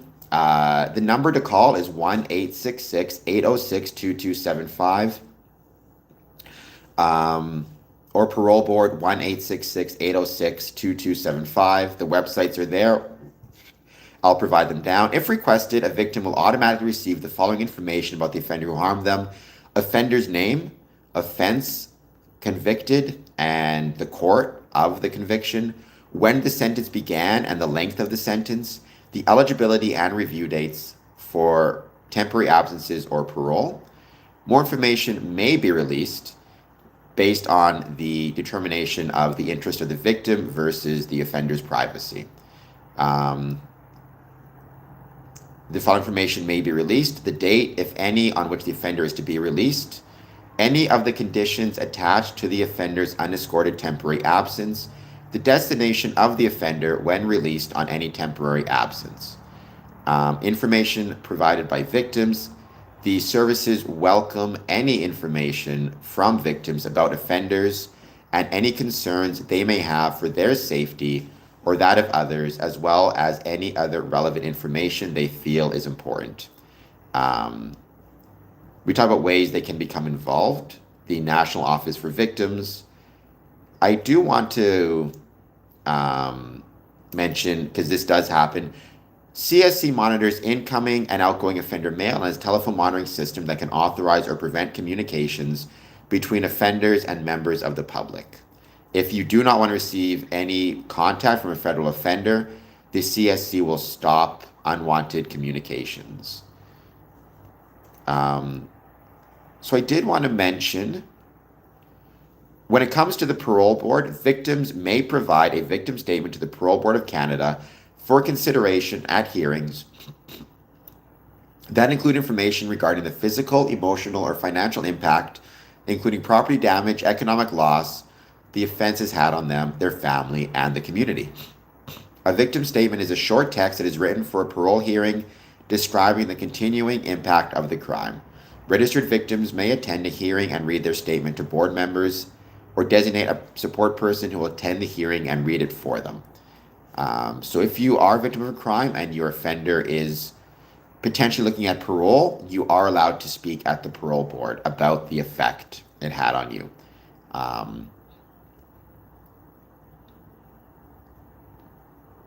So there is also, I used to work in a provincial facility, provincial jail. The offender may have been kept in custody before trial or sentencing. That happened all the time. Very, very often you saw offenders kept in provincial jails while waiting sentencing or while waiting trial. I mean, technically, yes. Now, again, they would be an accused beforehand. But even if you are accused, a victim still has certain rights. So, if somebody isn't accused of a crime, they're not yet convicted. The alleged victim, for lack of a better term, is still eligible to certain rights. I believe, though I'd have to double check this, they are still entitled to know the possibility of a temporary absence, things of that nature. When the court dates are going to be, obviously. They have the right to testify. There's all sorts of offices to help them go through this process. They are presumed innocent, but there is still certain. I mean, if you have a victim there, I mean, again, you use the term alleged victim, but let's say there's going to be a trial. Obviously, the alleged victim should be made aware of the trial, the possibility of a guilty verdict or an innocent verdict, what will happen next. And also, while awaiting the trial itself, the judge may put on temporary conditions. So, for example, the judge may say, until this matter is resolved, you, the alleged or the accused, are not allowed to communicate with the alleged victim. We're going to keep you in custody because we're concerned you're not going to show up for trial. You're not going to show up for the trial itself, or maybe you have already not shown up for trial, in which case you'll be put in custody so they know you'll show up, they know where to find you, type of thing. Or you have a significant history of, let's say, criminal behavior, and there's a reasonable concern that you may hurt somebody while awaiting your trial.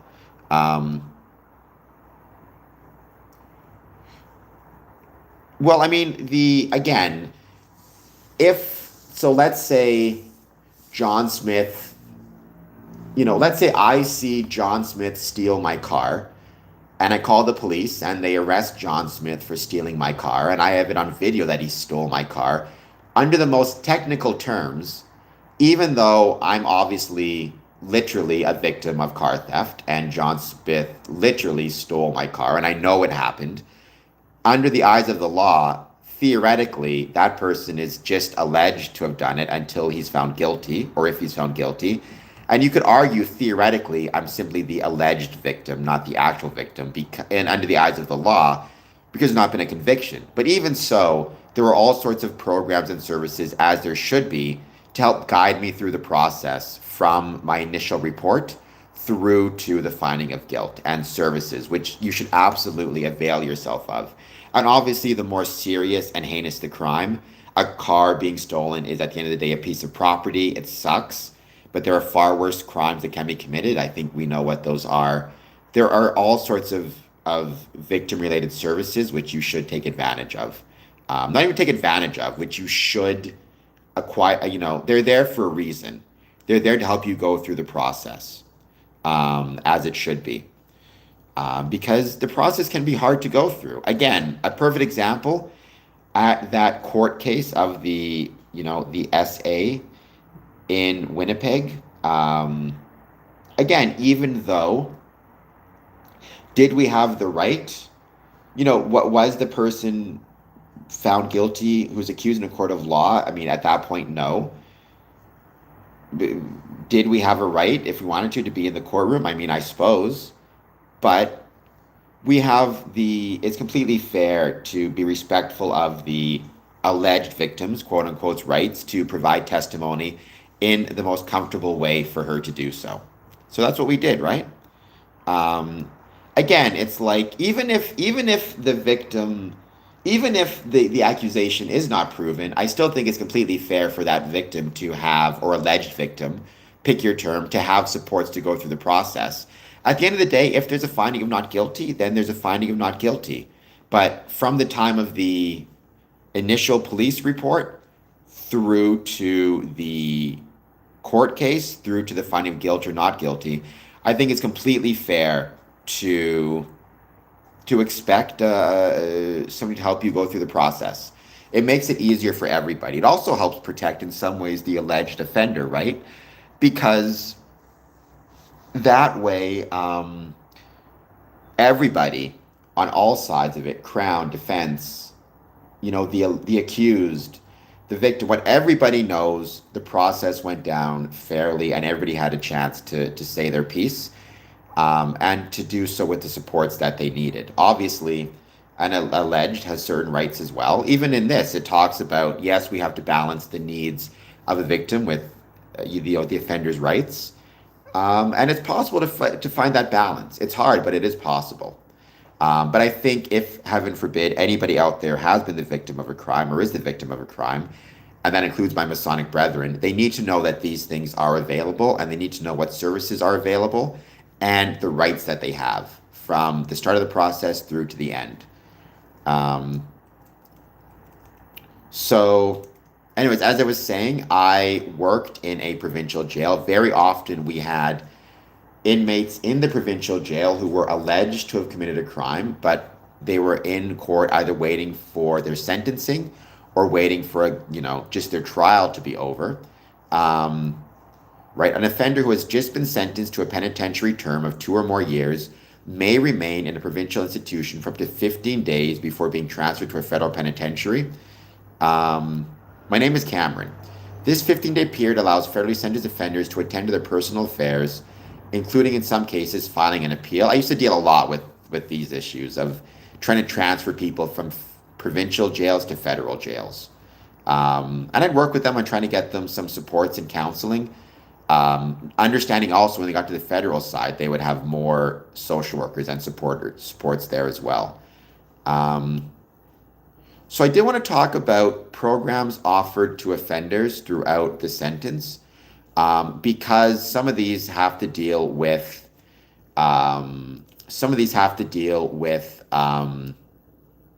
um, programs for people who've committed fraud or damaged buildings or damaged property, all of which Masons are experiencing, including particularly fraud. There's a lot of Masonic frauds happening right now, meaning people pretending to be Masons and fraudulently getting money from others. Hello, Eric Sanchez. The Alternatives, Associates, and Attitudes programs targets offenders who have a pattern of committing property, fraud, or drug offenses that are not related to substance abuse. The program helps offenders set goals and solve problems and teaches them the skills they need to manage themselves, their emotions, and their attitudes. Um, so, if you have been the victim of fraud and there's been a conviction and they're in custody, one program they may be taking is Alternative Associates and Attitude programs, again, targeting offenders who have a pattern of committing property, fraud, and drug offenses not related to substance abuse. Freemasons have been the victims of property and fraud offenses a lot more recently as well. Thank you, Anderson. Before you go, don't forget to leave some hearts, join my Patreon, all that good jazz. There's a basic healing program for Aboriginal offenders, which involves Aboriginal elders. There's violence prevention programs. There's family violence prevention programs. There's substance use programs. There's other type of offense programs as well. There's community maintenance programs, providing structured follow-up to any offender who has completed a violence prevention program, a family violence prevention program, or a substance use program. The follow-up is an incredibly important part of this as well. There's also programs for women offenders. There's also educational programs and vocational programs um, to keep in mind as well. So I'm going to be posting this information in the chat, sorry, in the description in both French and English, or at least the links to find the information in both French and English, because I think it's really important that Masons and everybody know about this stuff. There are special situations which it's worth keeping in mind as well, such as dangerous offenders, for example. The dangerous offender designation is available for certain offenses, such as serious personal injury offenses, and in cases where the offender constitutes a threat to life, safety, or physical and mental well-being. Designation is used by the courts to detain offenders who are deemed too dangerous to be released into society because of their violent tendencies, but whose sentences would not necessarily keep them incarcerated under their legislation. There's a long-term offender designation, which is a similar designation in response to concerns that many violent offenders required specific attention, violent in a variety of ways, even though they did not meet the criteria for dangerous offender designation. There are times of life imprisonment, obviously. Community corrections, experience and studies show that most offenders are more likely to become law-abiding citizens if they participate in a program of gradual supervised release and reintegration, gradually releasing offenders from prison and helping them adjust to life beyond prison walls is commonly called correction. Now, we talked about this before. Many people have asked me on this stream, they say, I have a criminal record, or if somebody has a criminal record, can they join a Masonic lodge? My answer is always maybe. First of all, the question is going to be, first of all, be honest with the lodge you're looking at joining about your criminal record. That's the most important thing. Be honest and upfront. But then ask, one of the questions that's going to be asked is, okay, did you serve time in custody?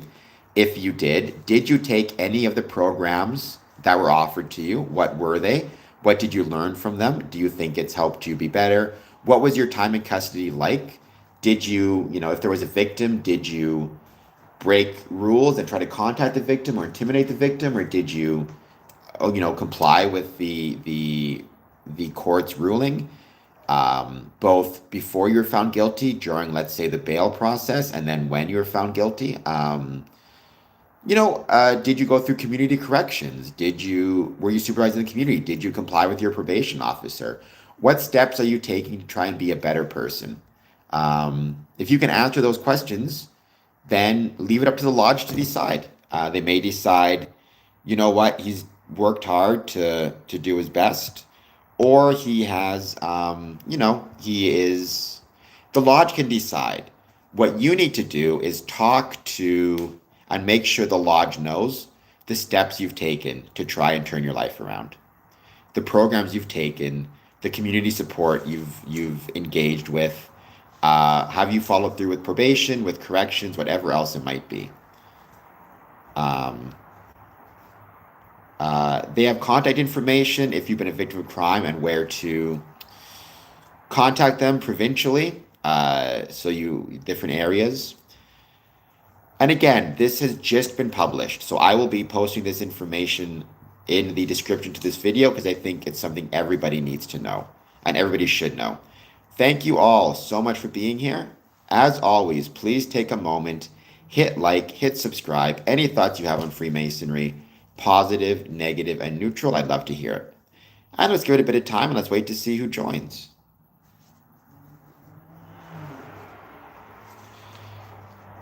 And any thoughts on any plans for a long weekend? I'm going to make that the poll question.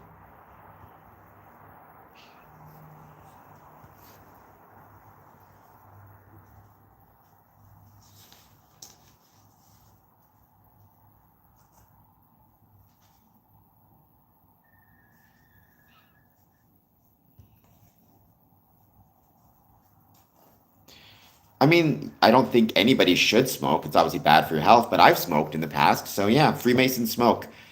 Freemason's not going to tell you what to do in your personal life other than try to make good decisions, but, and don't break the law, obviously. But I smoked in the past. I've quit, and I'm proud of quitting, but, it's happened.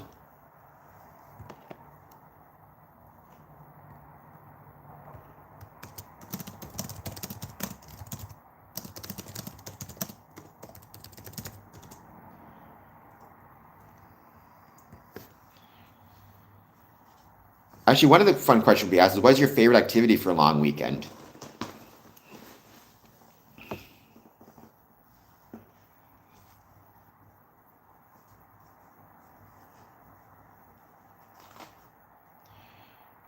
And we're back to just hanging out. Let me know how you're doing. And as always, any thoughts on Freemasonry, positive, negative, or neutral, I'd love to hear them.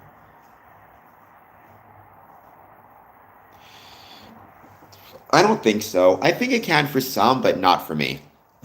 I've never been one who's been interested in that. And I think in some cases, honestly, the occult is way overdone in Freemasonry. It's way overconsidered. Um, how should I present myself? I mean, Robert Cook, do you mean like dress code or like? I mean, I obviously, I mean, you can wear whatever you want. Obviously, don't wear any shirts that have like swears on them or anything. You can wear like this would be perfectly fine to show up in, like use a collared shirt. Your lodge may have the lodge you're presenting yourself to may have dress codes, but those dress codes are going to be under specific instances of like a degree or a meeting, not for everything. Um, in terms of um, like if you mean like an attitudinal way, I mean you should be respectful, be kind, be open. Just be confident. Don't be too nervous, I suppose. Um, it is, I believe. I don't partake myself, but other people may. If you are just joining, please hit like, please hit subscribe. I am at almost 4,020 subscribers. I'm two away, so let's see if we can get there. I think we can. I have faith in us.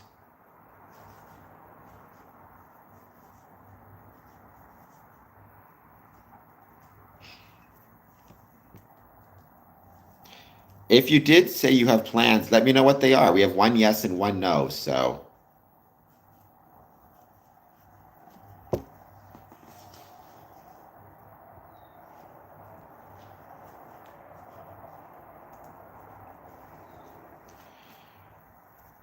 Well, thank you, Pastor, and thank you for being here. Don't forget, you can also support this channel by joining my Patreon, and it would be much obliged if you could.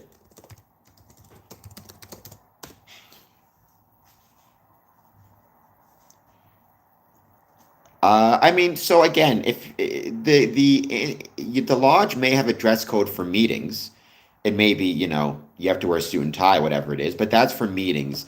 If you're just going to the lodge to present yourself and express an interest in joining, this shirt is fine.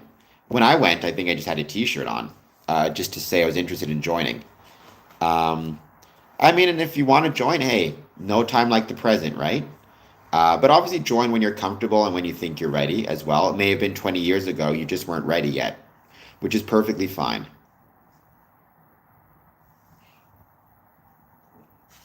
I have not seen Eyes Wide Shut. I've seen clips of it. Not a big fan of it. I mean, I think I've heard people say that, Stanley Kubrick did it based on what he thought of Freemasonry. If that is what he thought of Freemasonry, he got it completely wrong. None of that happens. The meetings would be a lot more interesting, I suppose, if that is what happened, but, it is what it is.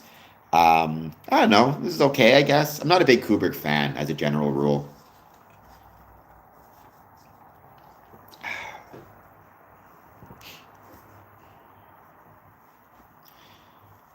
Still two subscribers away from 4,020. So that would be really fun to get to.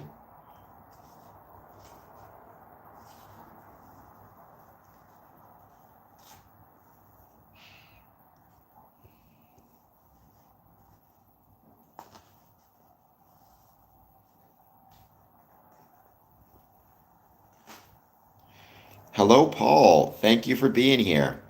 I hope you're doing well. I hope you'll take a moment to hit the like and subscribe button.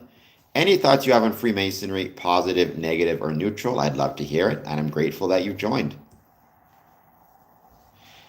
Is it like it didn't seem like a horror movie to me? I got to be honest. It seemed not so much like a scary movie as kind of a weird thriller. I didn't really get it. I don't know. I wasn't a huge fan of it. We'll put it that way. But it's okay. I mean, if you enjoyed it, all the power to you.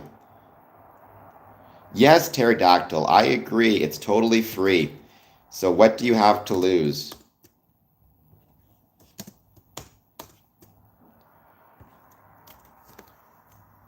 I mean, again, I've not seen it all the way through. I've seen clips of it. I think it was on television like 10, 20 years ago, and came across it late at night. Wasn't a huge fan. I will say this on a side note, one movie that I'm a huge fan of that I just discovered that I thought was really good is Black Bear from 2020 starring Aubrey Plaza. I'm going to be jumping on hold on just one second. It's going to have a bit of fun here. Let's see if I can find this now.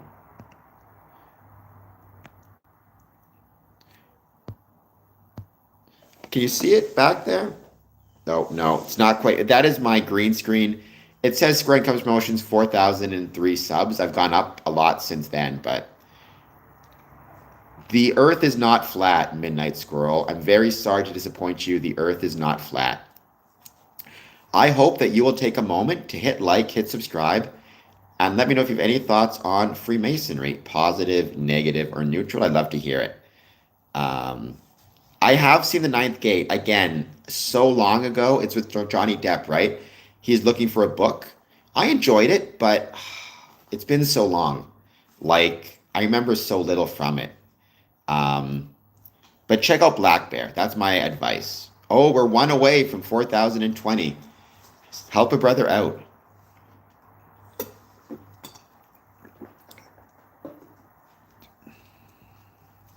I would be truly grateful.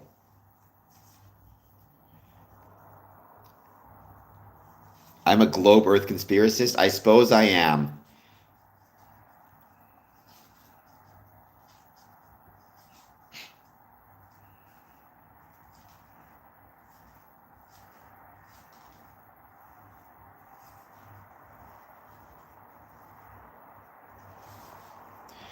Midnight Squirrel. I wrote a song called Cheese Squirrel. I'm sure it was a wonderful song. What I'm also sure is I have to go to the washroom like crazy. I'm drinking water to be responsible and it makes me have to pee. I'll be back in 2 moments. No one cut.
I made it back.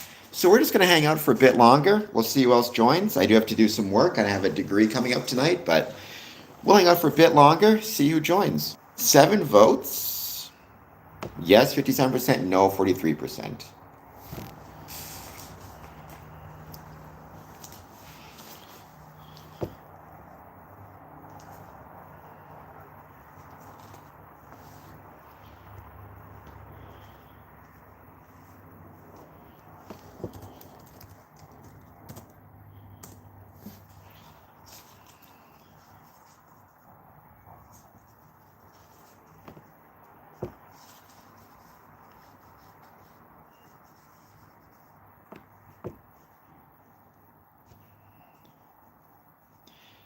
And any thoughts on Freemasonry, let me know.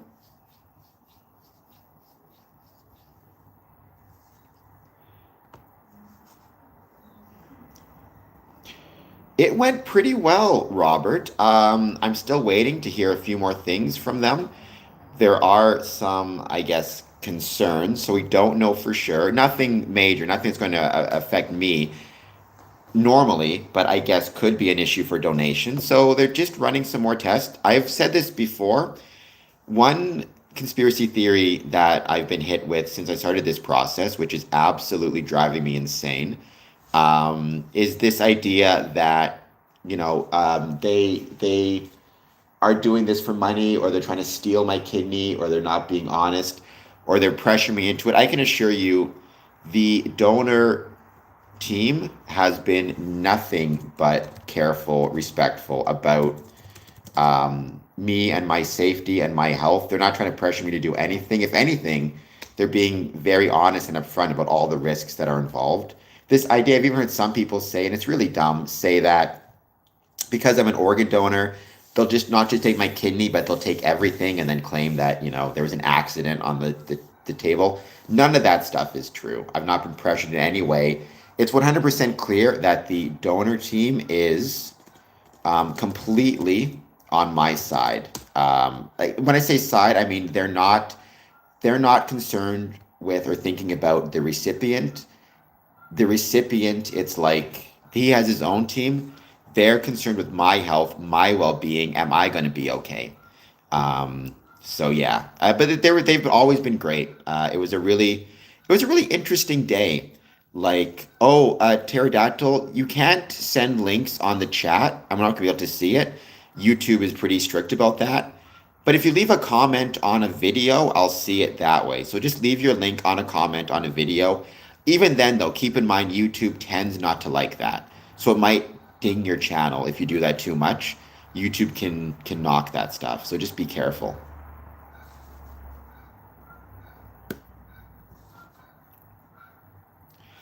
Because somebody needs it. I do know the recipient, not well. I just met them recently, so I don't know them well, but I do know them. They're very nice people. Cool, but yeah, don't and be very careful. You can leave a comment, but you have to be careful because YouTube will, over time, if you do that too much, punish the channel. So just be wary. Be wary.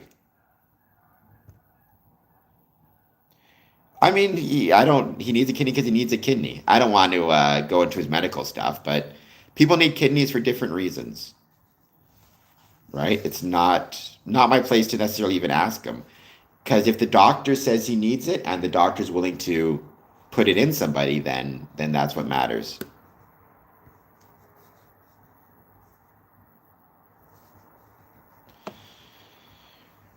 None. You do not get paid for your kidney, nor should you. That's another misconception. People think you get paid for it. Um, So no, no, no kidney donation payment. And nor, again, I would not be comfortable getting paid. I don't think it's right. I think something like this, it should be done for free or not at all. Kind of like donating blood. I mean, I will always tell people I'll listen to things and I get so swamped. So I don't want to make any promises, pterodactyl, but I promise, at least I promise I'll keep it in mind and do my best. And if you leave the link, at least other people may see it as well. Again, be careful though, and don't, be very careful. Don't do it too much.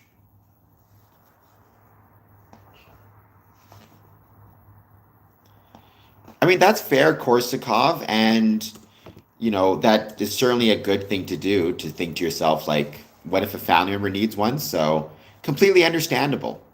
Um, but I think, knock on wood, I don't have any kids, and all my people I know and love seem to be healthy. So it's one of those things, right? You can never know.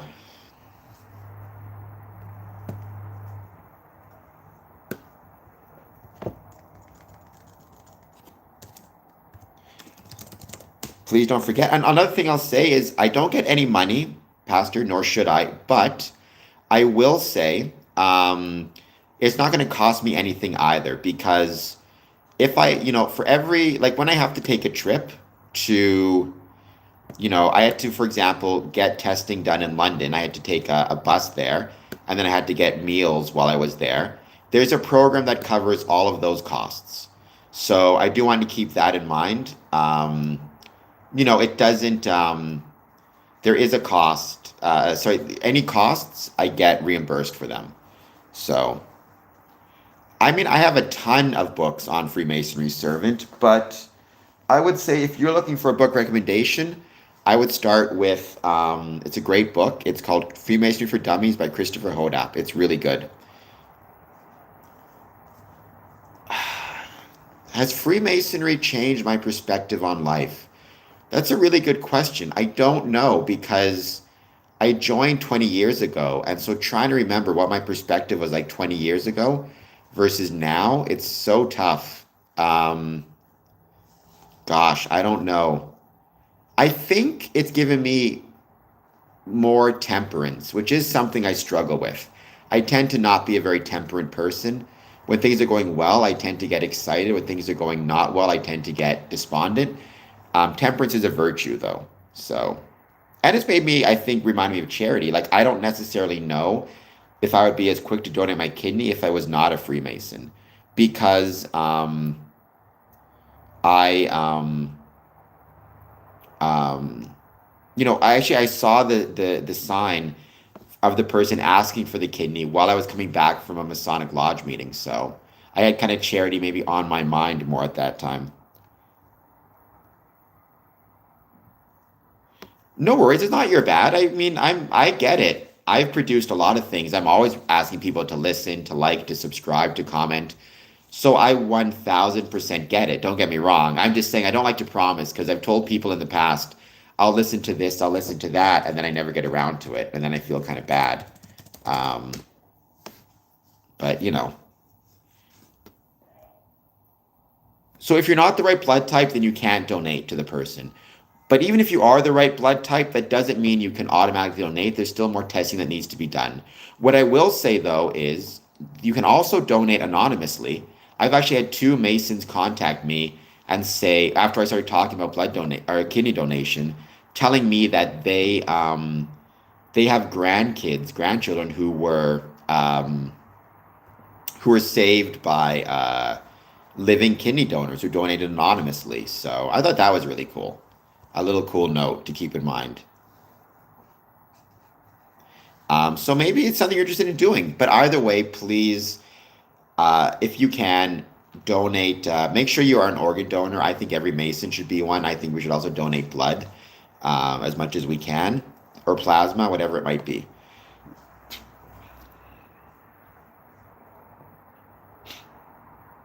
We're going to give this a little bit more time. As always, please, if you get the chance, hit like, hit subscribe. Any thoughts on Freemasonry, positive, negative, or neutral? I'd love to hear them, or just anything you want to talk about. We're just going to hang out and chat, chill out, you know. Might as well. It is a Friday. It is kind of a lazy Friday. I know there was some heavy stuff there with victim of crime, but, it's important we know these things for Freemasons and otherwise.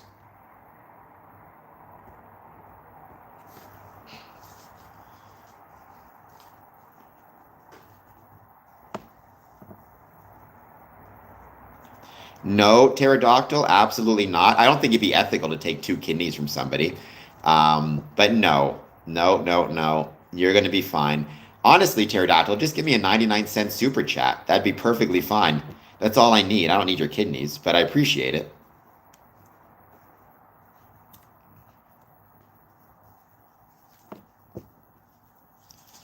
I appreciate it nonetheless. The most rewarding part has been the travel. 100,000 million percent. It's the ability to travel to a different country and meet a brother. That has absolutely been the case. So that's what I would say for that one.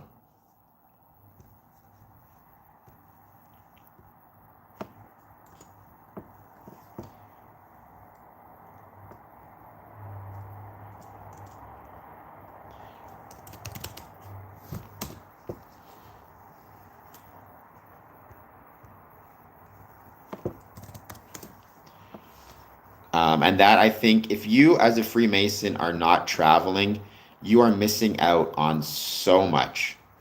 So get yourself out there, travel, see the world. You're as a Mason, you have the opportunity to meet brothers from everywhere, and it's really special.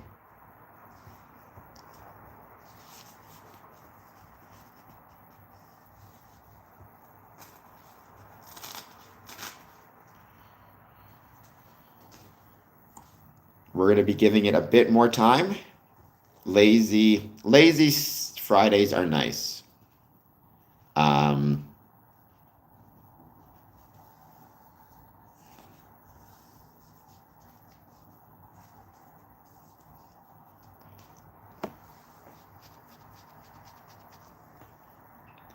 a very good morning from Sydney, Australia. Good morning, Aussie. What are you doing up at 5:12? Do you have a holiday this weekend? I was saying for us, it's Victoria Day, so we have a long weekend in Canada. What about you? I mean, I'm not a doctor, pastor, so I don't want to be too. I mean, I would rather, because I don't want to be giving medical info. It's not my field. I shouldn't be really. I can just tell you what my process has been like. The best thing to do is talk to a doctor if you're considering donating a kidney. But I think there can be, I mean, like everything else, you just have to, nature gave us two kidneys. So, one of them gets injured, we have another one. So I think you just have to keep that in mind. But I'm definitely not a doctor. Nice. That'll be awesome, Brother Michael Moore. I look forward to seeing you on the 27th. It should be a lot of fun. I like Detroit Masonic Temple. I miss it a lot. It's a really cool place. Beautiful people, beautiful building. I actually, Michael Moore, I don't know if you saw my post, but I don't know if you follow Lex Friedman at all. He's a podcaster, a YouTuber. Not a huge fan of some of his takes, but that's okay. But he is traveling the world and he sent out a message on his socials asking people to recommend places for him to visit on his travels. And so I actually sent him a message and I recommended the Detroit Masonic Temple as being the largest Masonic temple in the world. I thought he might want to visit it. I also sent him a message saying, just in general, whenever you're traveling somewhere, try to take some time to visit, try to take your time and visit Masonic buildings. Very often they have public tours, events. Even if nothing else, just seeing the facade and seeing the building itself can be a special thing. So I encouraged him to keep a lookout for Masonic buildings on his travels and maybe post post about it a little bit. Um, I also invited him to have coffee with us at the Windsor Masonic Temple, so we'll see. No, Atlas, I'm not interested in converting to anything. I'm happy with my religious beliefs, such as they are. Lex Friedman, he has a podcast. Right now, he has. Um,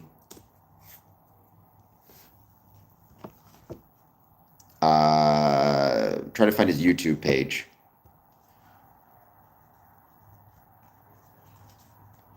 He has 4.99 million subscribers on his YouTube page. He has about 200,000 followers on Facebook. Now, he's not going to go there and film anything, although I'm sure if the Detroit Masonic Temple, if he wanted to, I'm sure he talked to the Detroit Masonic Temple about doing it. It was just asking for places to visit.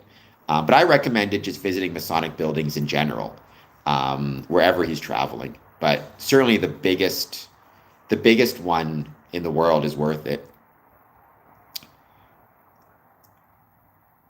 Atlas, what I would like you to do is hit the like and subscribe button. I would very, very much appreciate it. 777 in Antarctica would be incredible. Atlas, as you wish. We got a fan of The Princess Bride here. Great movie. One of the best. Um,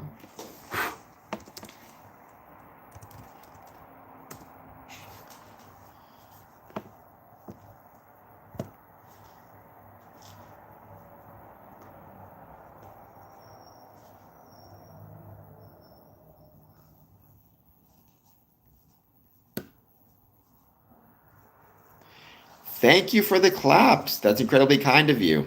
The high five, I should say. Thank you. I appreciate that very much.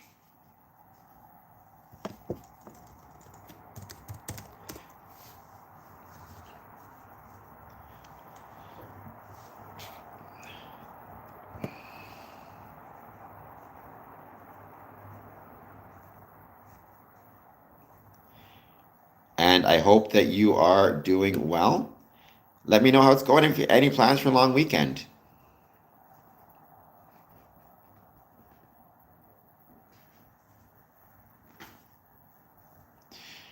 I mean, what I would say is I have known so many Christian Freemasons who find no incompatibility between the two. I would say it's simply a matter of occupying different spaces, right? Freemasonry, those are candies, right? No, Freemasonry occupies a civic space. Christianity occupies a religious space, and the two of them are ultimately because they occupy different spaces. Right? You need to kind of not to be trite about it, but give unto Caesar what is Caesar's and give unto God's what is God's, for lack of a better way to describe it, you know. But I've known many Christians who actually find themselves, or at least would tell me, they have found themselves brought closer to their faith through lessons in Freemasonry.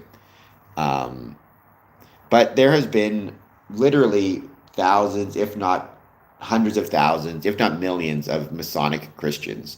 They are fully Christian and they are fully Masonic in the same way I'm fully Canadian and fully Masonic. You know, I will not donate my hair because I'm too lazy to grow it out. It would be a pain in the butt. It would be exhausting. I can barely take care of my hair when it's this length. Do I, Zachary, please hit like and subscribe. I would truly appreciate it. To everybody who's here, I hope you're all doing well, and I hope you'll hit the like and subscribe button, and I hope you're looking forward to what's going to be an excellent long weekend in Canada.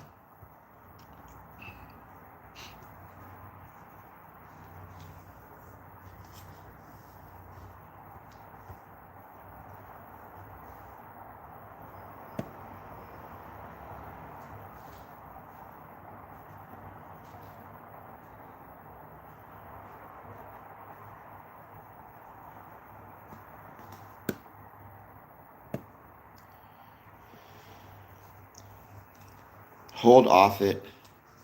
Okay, it's Memorial Day, right, for you guys? It's Victoria Day for us. I know Memorial Day for you guys. Does your lodges have anything planned, Michael Moore, for Memorial Day?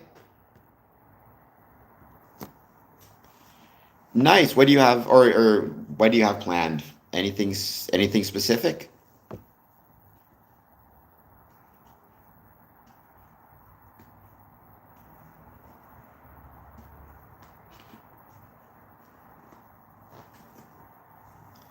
AMD on. There's always something. You know, it never ends. So all weekend you've got something.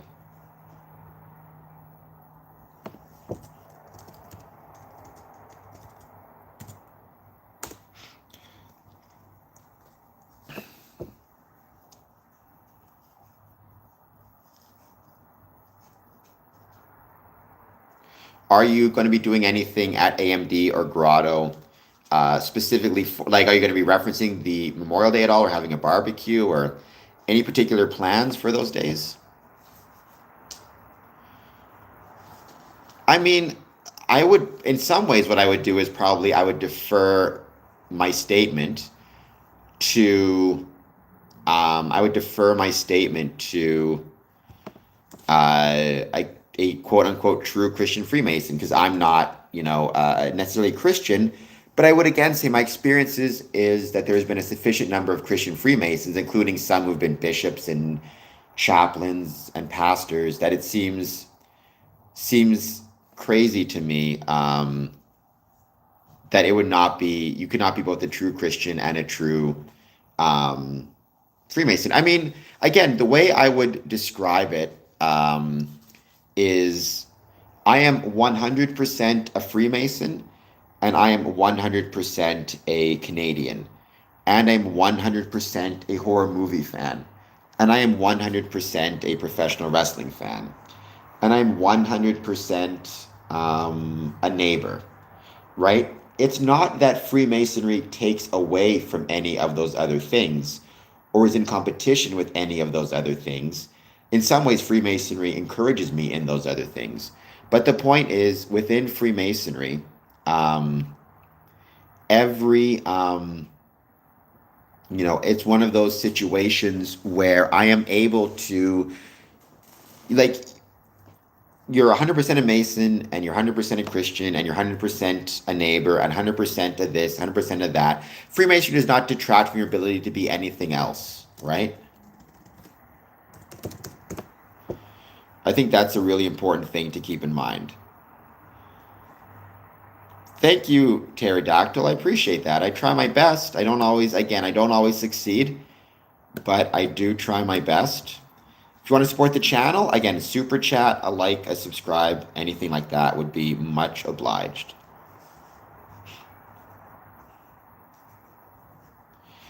No, my Masonic brethren didn't encourage me, nor have they, tried to stop me. It's one of those things where I think Freemasonry, the principles of Freemasonry, have encouraged me to donate. My brethren, some of them are supportive, some of them you can tell they're a bit nervous about it or freaked out by it. Um, I mean, there's some truth to that. There is, my understanding had always been that Jesus was a carpenter, but I guess the actual word that was used to describe him um, meant not so much carpenter as craftsman. So he would have been a combination of a stonemason and a craftsman. Sorry, stonemason and a carpenter and many other things. So there you go. I've never heard of any satanic Freemasons. I don't know if it's impossible, but I've never met any. So um, I don't know. I guess teach their own. I would be concerned about somebody joining Freemasonry who claims Satan is their higher power, just because, in my experience, the satanic doctrines are that you consider yourself a higher power. And I think that's problematic.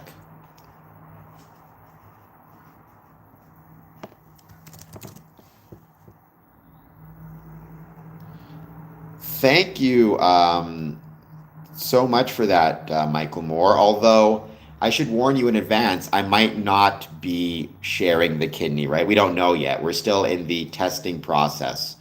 Um, so your $5 may have been preemptive, but I'm still appreciative of it very much and grateful for it very much. So thank you so much for that. Let me just give me 1 second.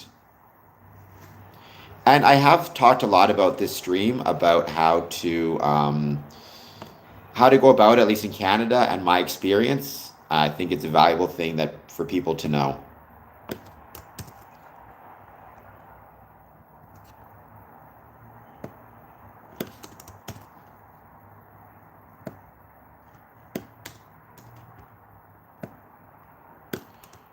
And trying to dispel some of the very annoying conspiracy theories that surround it.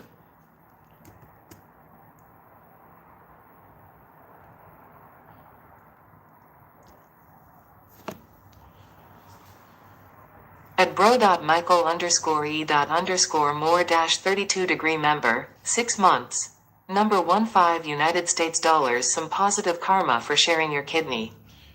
No, and I agree with all of that, Brother Michael Moore. And that's a really good point. Like, these things have downstream effects. I believe in that 100%. And I'm proud to do my best to focus on these downstream effects as much as possible, right? Like it's the same reason why donating blood is important and donating plasma. Like even if, maybe they don't, I'm sure they always use all the blood, they need it, but like it'll help some way, some shape, some form. Even just doing this and talking about it, maybe even if I can't donate my kidney because it turns out there is an issue, at least now people know about it and maybe others will be interested in doing it. Um, Donating blood is awesome. And you should be, I mean, donating blood, donating plasma, being an organ donor at death as well. Make sure you do that also. So all that stuff is incredibly important. Um, and yeah, I think we as Freemasons, again, I can't speak for Freemasons and tell them what to do. I can tell them what I think they should do, but it's up to them. But I think every Freemason should be an organ donor and a blood donor as well. Not, you don't have to, donate while you're alive. I know that that's a very personal thing, but when you pass away, I think you should be set up to donate blood.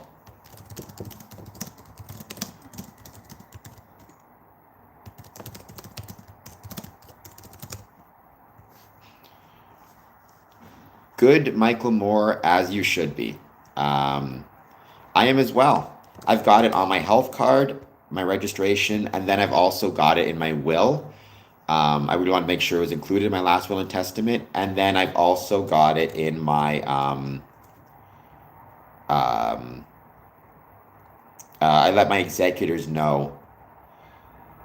Um, Let my executors know that I wanted my organs donated, or for scientific research as well. Though I have no idea what they could, what they could learn from my body. But there you go. If they need my body for scientific research or even training purposes, like I know they need cadavers for medical school, so it's like I don't know, so be it. Um, I I don't know if Freemasons. Thank you, Justin. I don't know if Freemasons lead the way in ethics and virtue, but I definitely believe that Freemasons, if you are being true to Freemasonry, it can help you lead a more ethical and virtuous life. Um, but there are other just as valuable ways to develop ethics and virtue. I think you can get the same lessons from being on a sports team that you can get being in a Masonic lodge if you dedicate yourself to it. You know, you can learn a lot from a variety of different places. And ethics and virtue they're a process. They're not an end goal, right? I would like to be on Cadaver Farm. Is that what it's called? Cadaver? Is that the term? I would love to be there as well. I think that'd be really cool. People would be so confused as to what happened to my legs. What did the accused do to my legs? It'd be a whole question.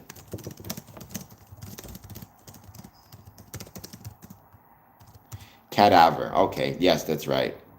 I was trying to remember it because I was like, I used to know it because I took anthropology, and I used to love these books by I think it was Kathy Reichs is the author, and I was trying to remember what it was called.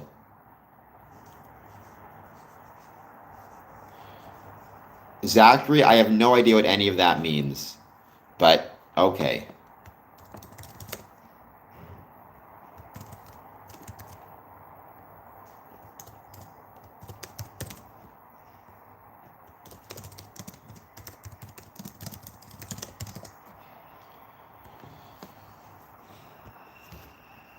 Somebody ran. Indeed, they would have questions. They would have questions. It'd be fun.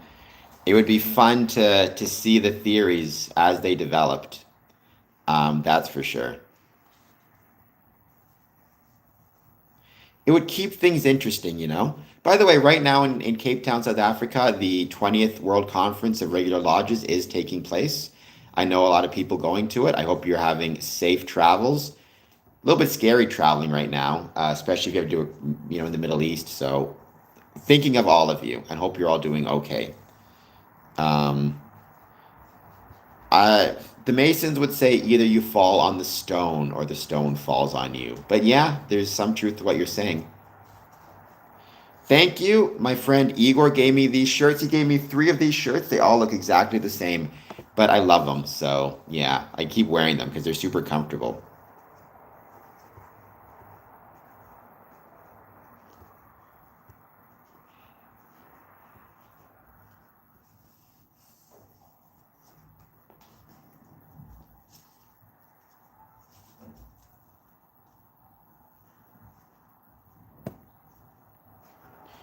I also heard I'm going to cause some controversy here because I am Canadian. However, I have just heard that Dunkin' Donuts is considering a return to Canada.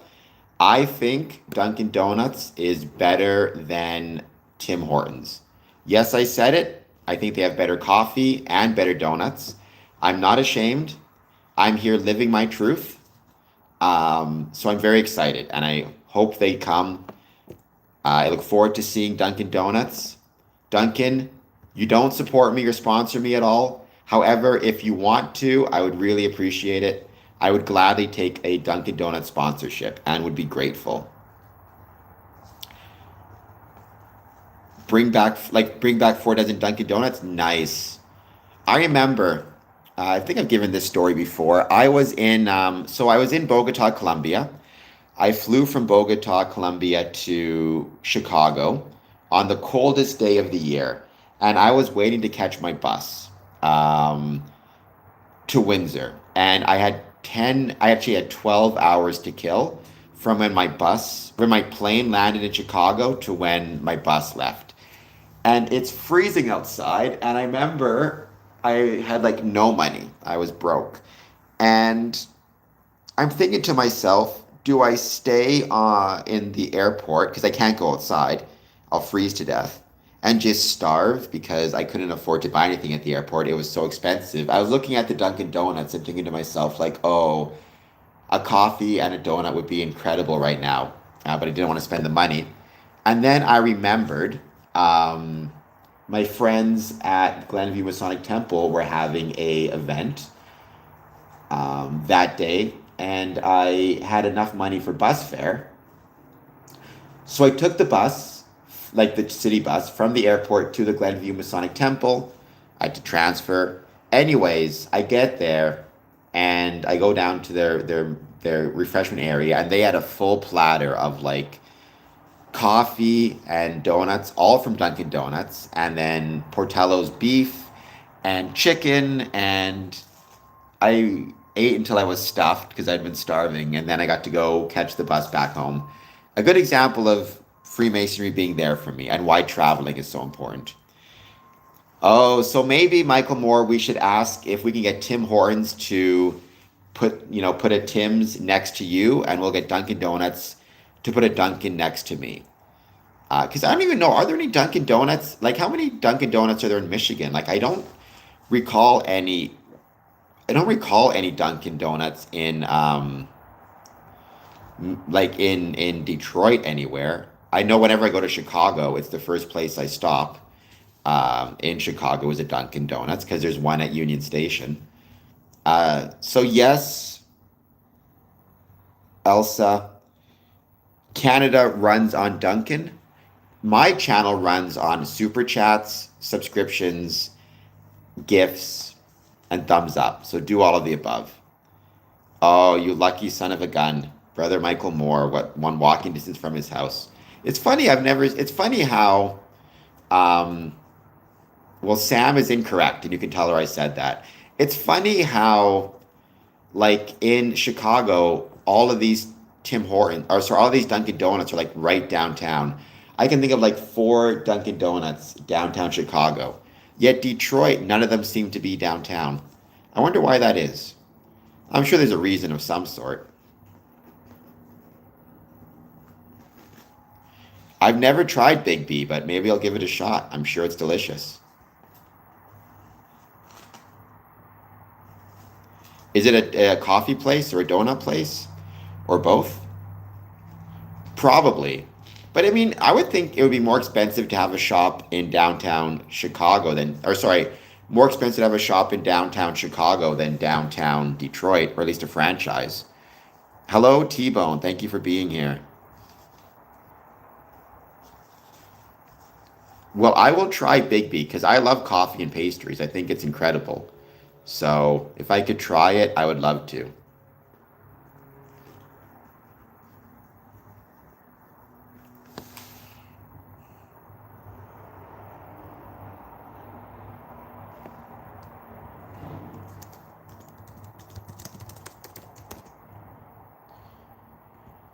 I mean, they have done the whole thing now of a donuts nowadays. Like there used to be this joke of like, the lazy junior warden bringing in coffee and donuts to the lodge because he can't prepare anything else. I will say in the last like, you know, 10 years, donuts have become super artisan and super fancy, even to the point of like savory donuts, and it's crazy. Nowadays, I would be feel lucky if the junior warden brought in donuts. I agree, coffee and pastries are the ultimate. Whoa, T-Bone. Chicago is incredible. In my opinion, Chicago is the greatest country in the world. Without a doubt. I love Chicago. It's amazing. Maybe, my heart belongs to Windsor, but Chicago's up there. It's incredible. If I was an unbiased observer, I'd say Chicago is the greatest country in the world. I have I have four really great um, cities that I consider to be part of me: Windsor, Ottawa, Chicago, Glenview, and Winnipeg, Transcona. So we've already done our special topic. Consider yourself. It was about the publishing of the recent um, guidebook for victims of crime in Canada. Unfortunately, many Masons have been victims of crime, fraud, other crimes, property damage, property crimes, many of our buildings as well. I think it's worth sharing what rights we have as victims. Also, because I was a probation officer for 5 years and worked in a jail for 5 years. Um,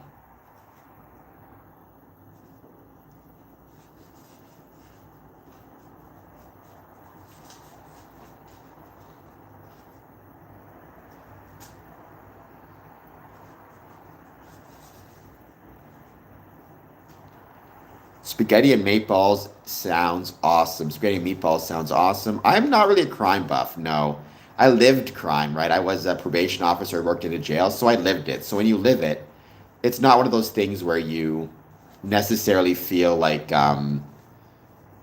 it's not one of those things where you necessarily feel like you have to watch it on, watch it as something like that.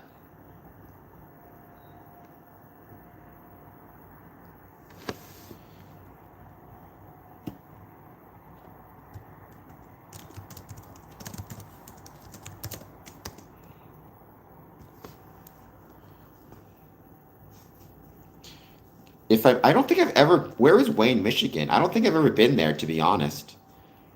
If I have, I can't think of when.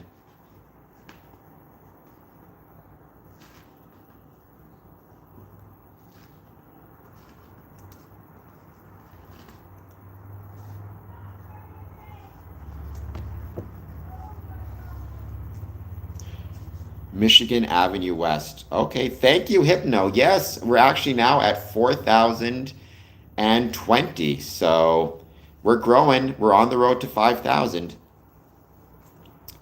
We're actually at 4,021. So we're on the road to 5,000.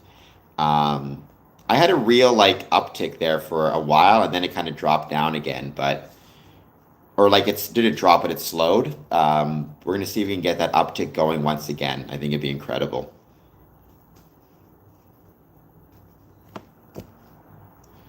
Thank you, Courtney. And I mean, the congratulations belongs to all of us, right? All of us helped make this possible, and so I'm truly grateful.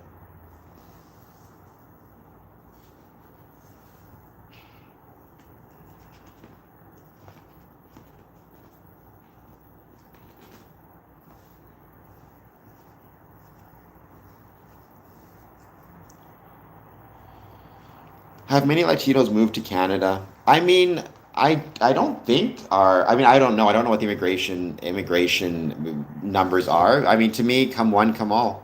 The more the merrier. Canada's a big country. We can share. Share and share alike. I've never been to Seattle, but I have some really good Masonic friends who are from in and around Seattle. I would love to be there. I think it'd be incredible. I really want to visit my Masonic Seattle brethren. So believe me, it's on the list without question.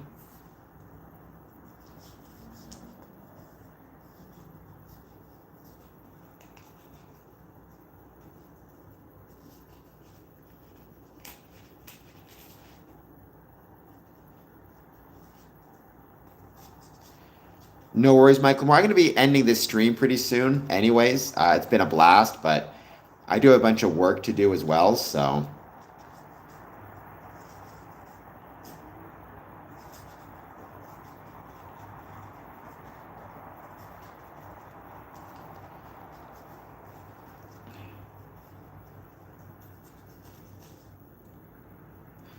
we're just going to give it a couple more and just wait to see if anybody else jumps on to say hello.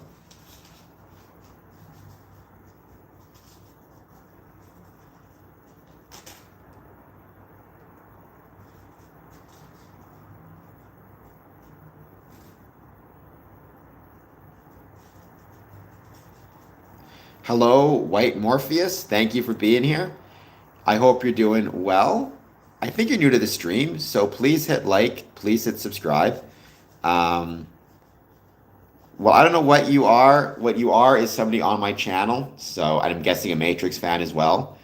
So I hope you'll hit like, and I hope you'll hit subscribe, and I hope you'll let me know if you have any thoughts on Freemasonry. We'll be ending this stream soon, but I would love to hear any ideas you have. Thank you for soaking in the atmosphere, Dan. I appreciate it. I do try to create a fun, interesting atmosphere as much as possible. Again, support the channel by commenting, liking, subscribing, all that good jazz. Welcome back. Okay, there's many Freemasons in India. Right, Freemasonry is actually very popular in India, or at least it was. It came over with the British. I don't know what the current numbers are. Thank you, Courtney, and I hope you have a great weekend as well.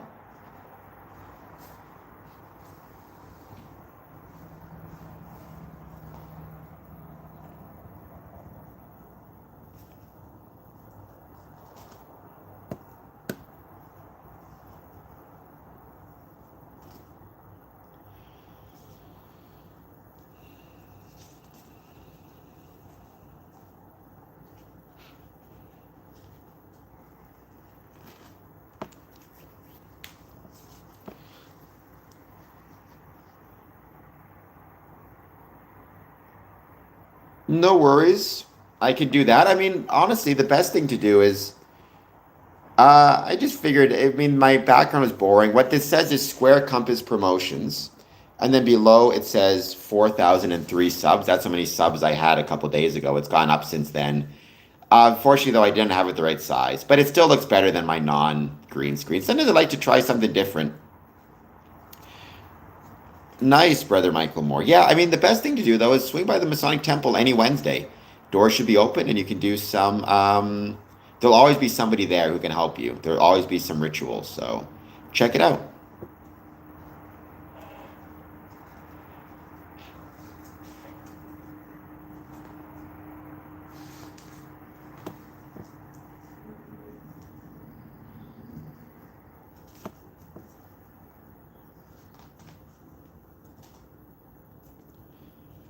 I like the Fellowcraft degree in emulation ritual, actually. I think it's the best. I think it's underrated. Oh, of course. Yeah, so there you go. But just let me know what works for you, and we'll find a time.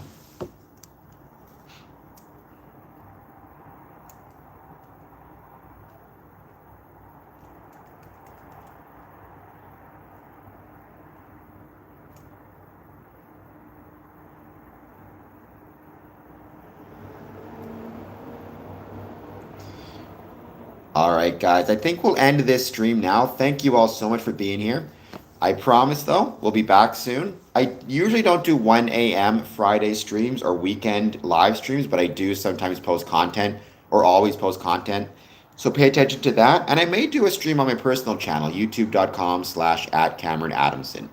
So you can find me there as well. All right, guys. I will see everybody later. Brother Michael Moore, thank you for the support.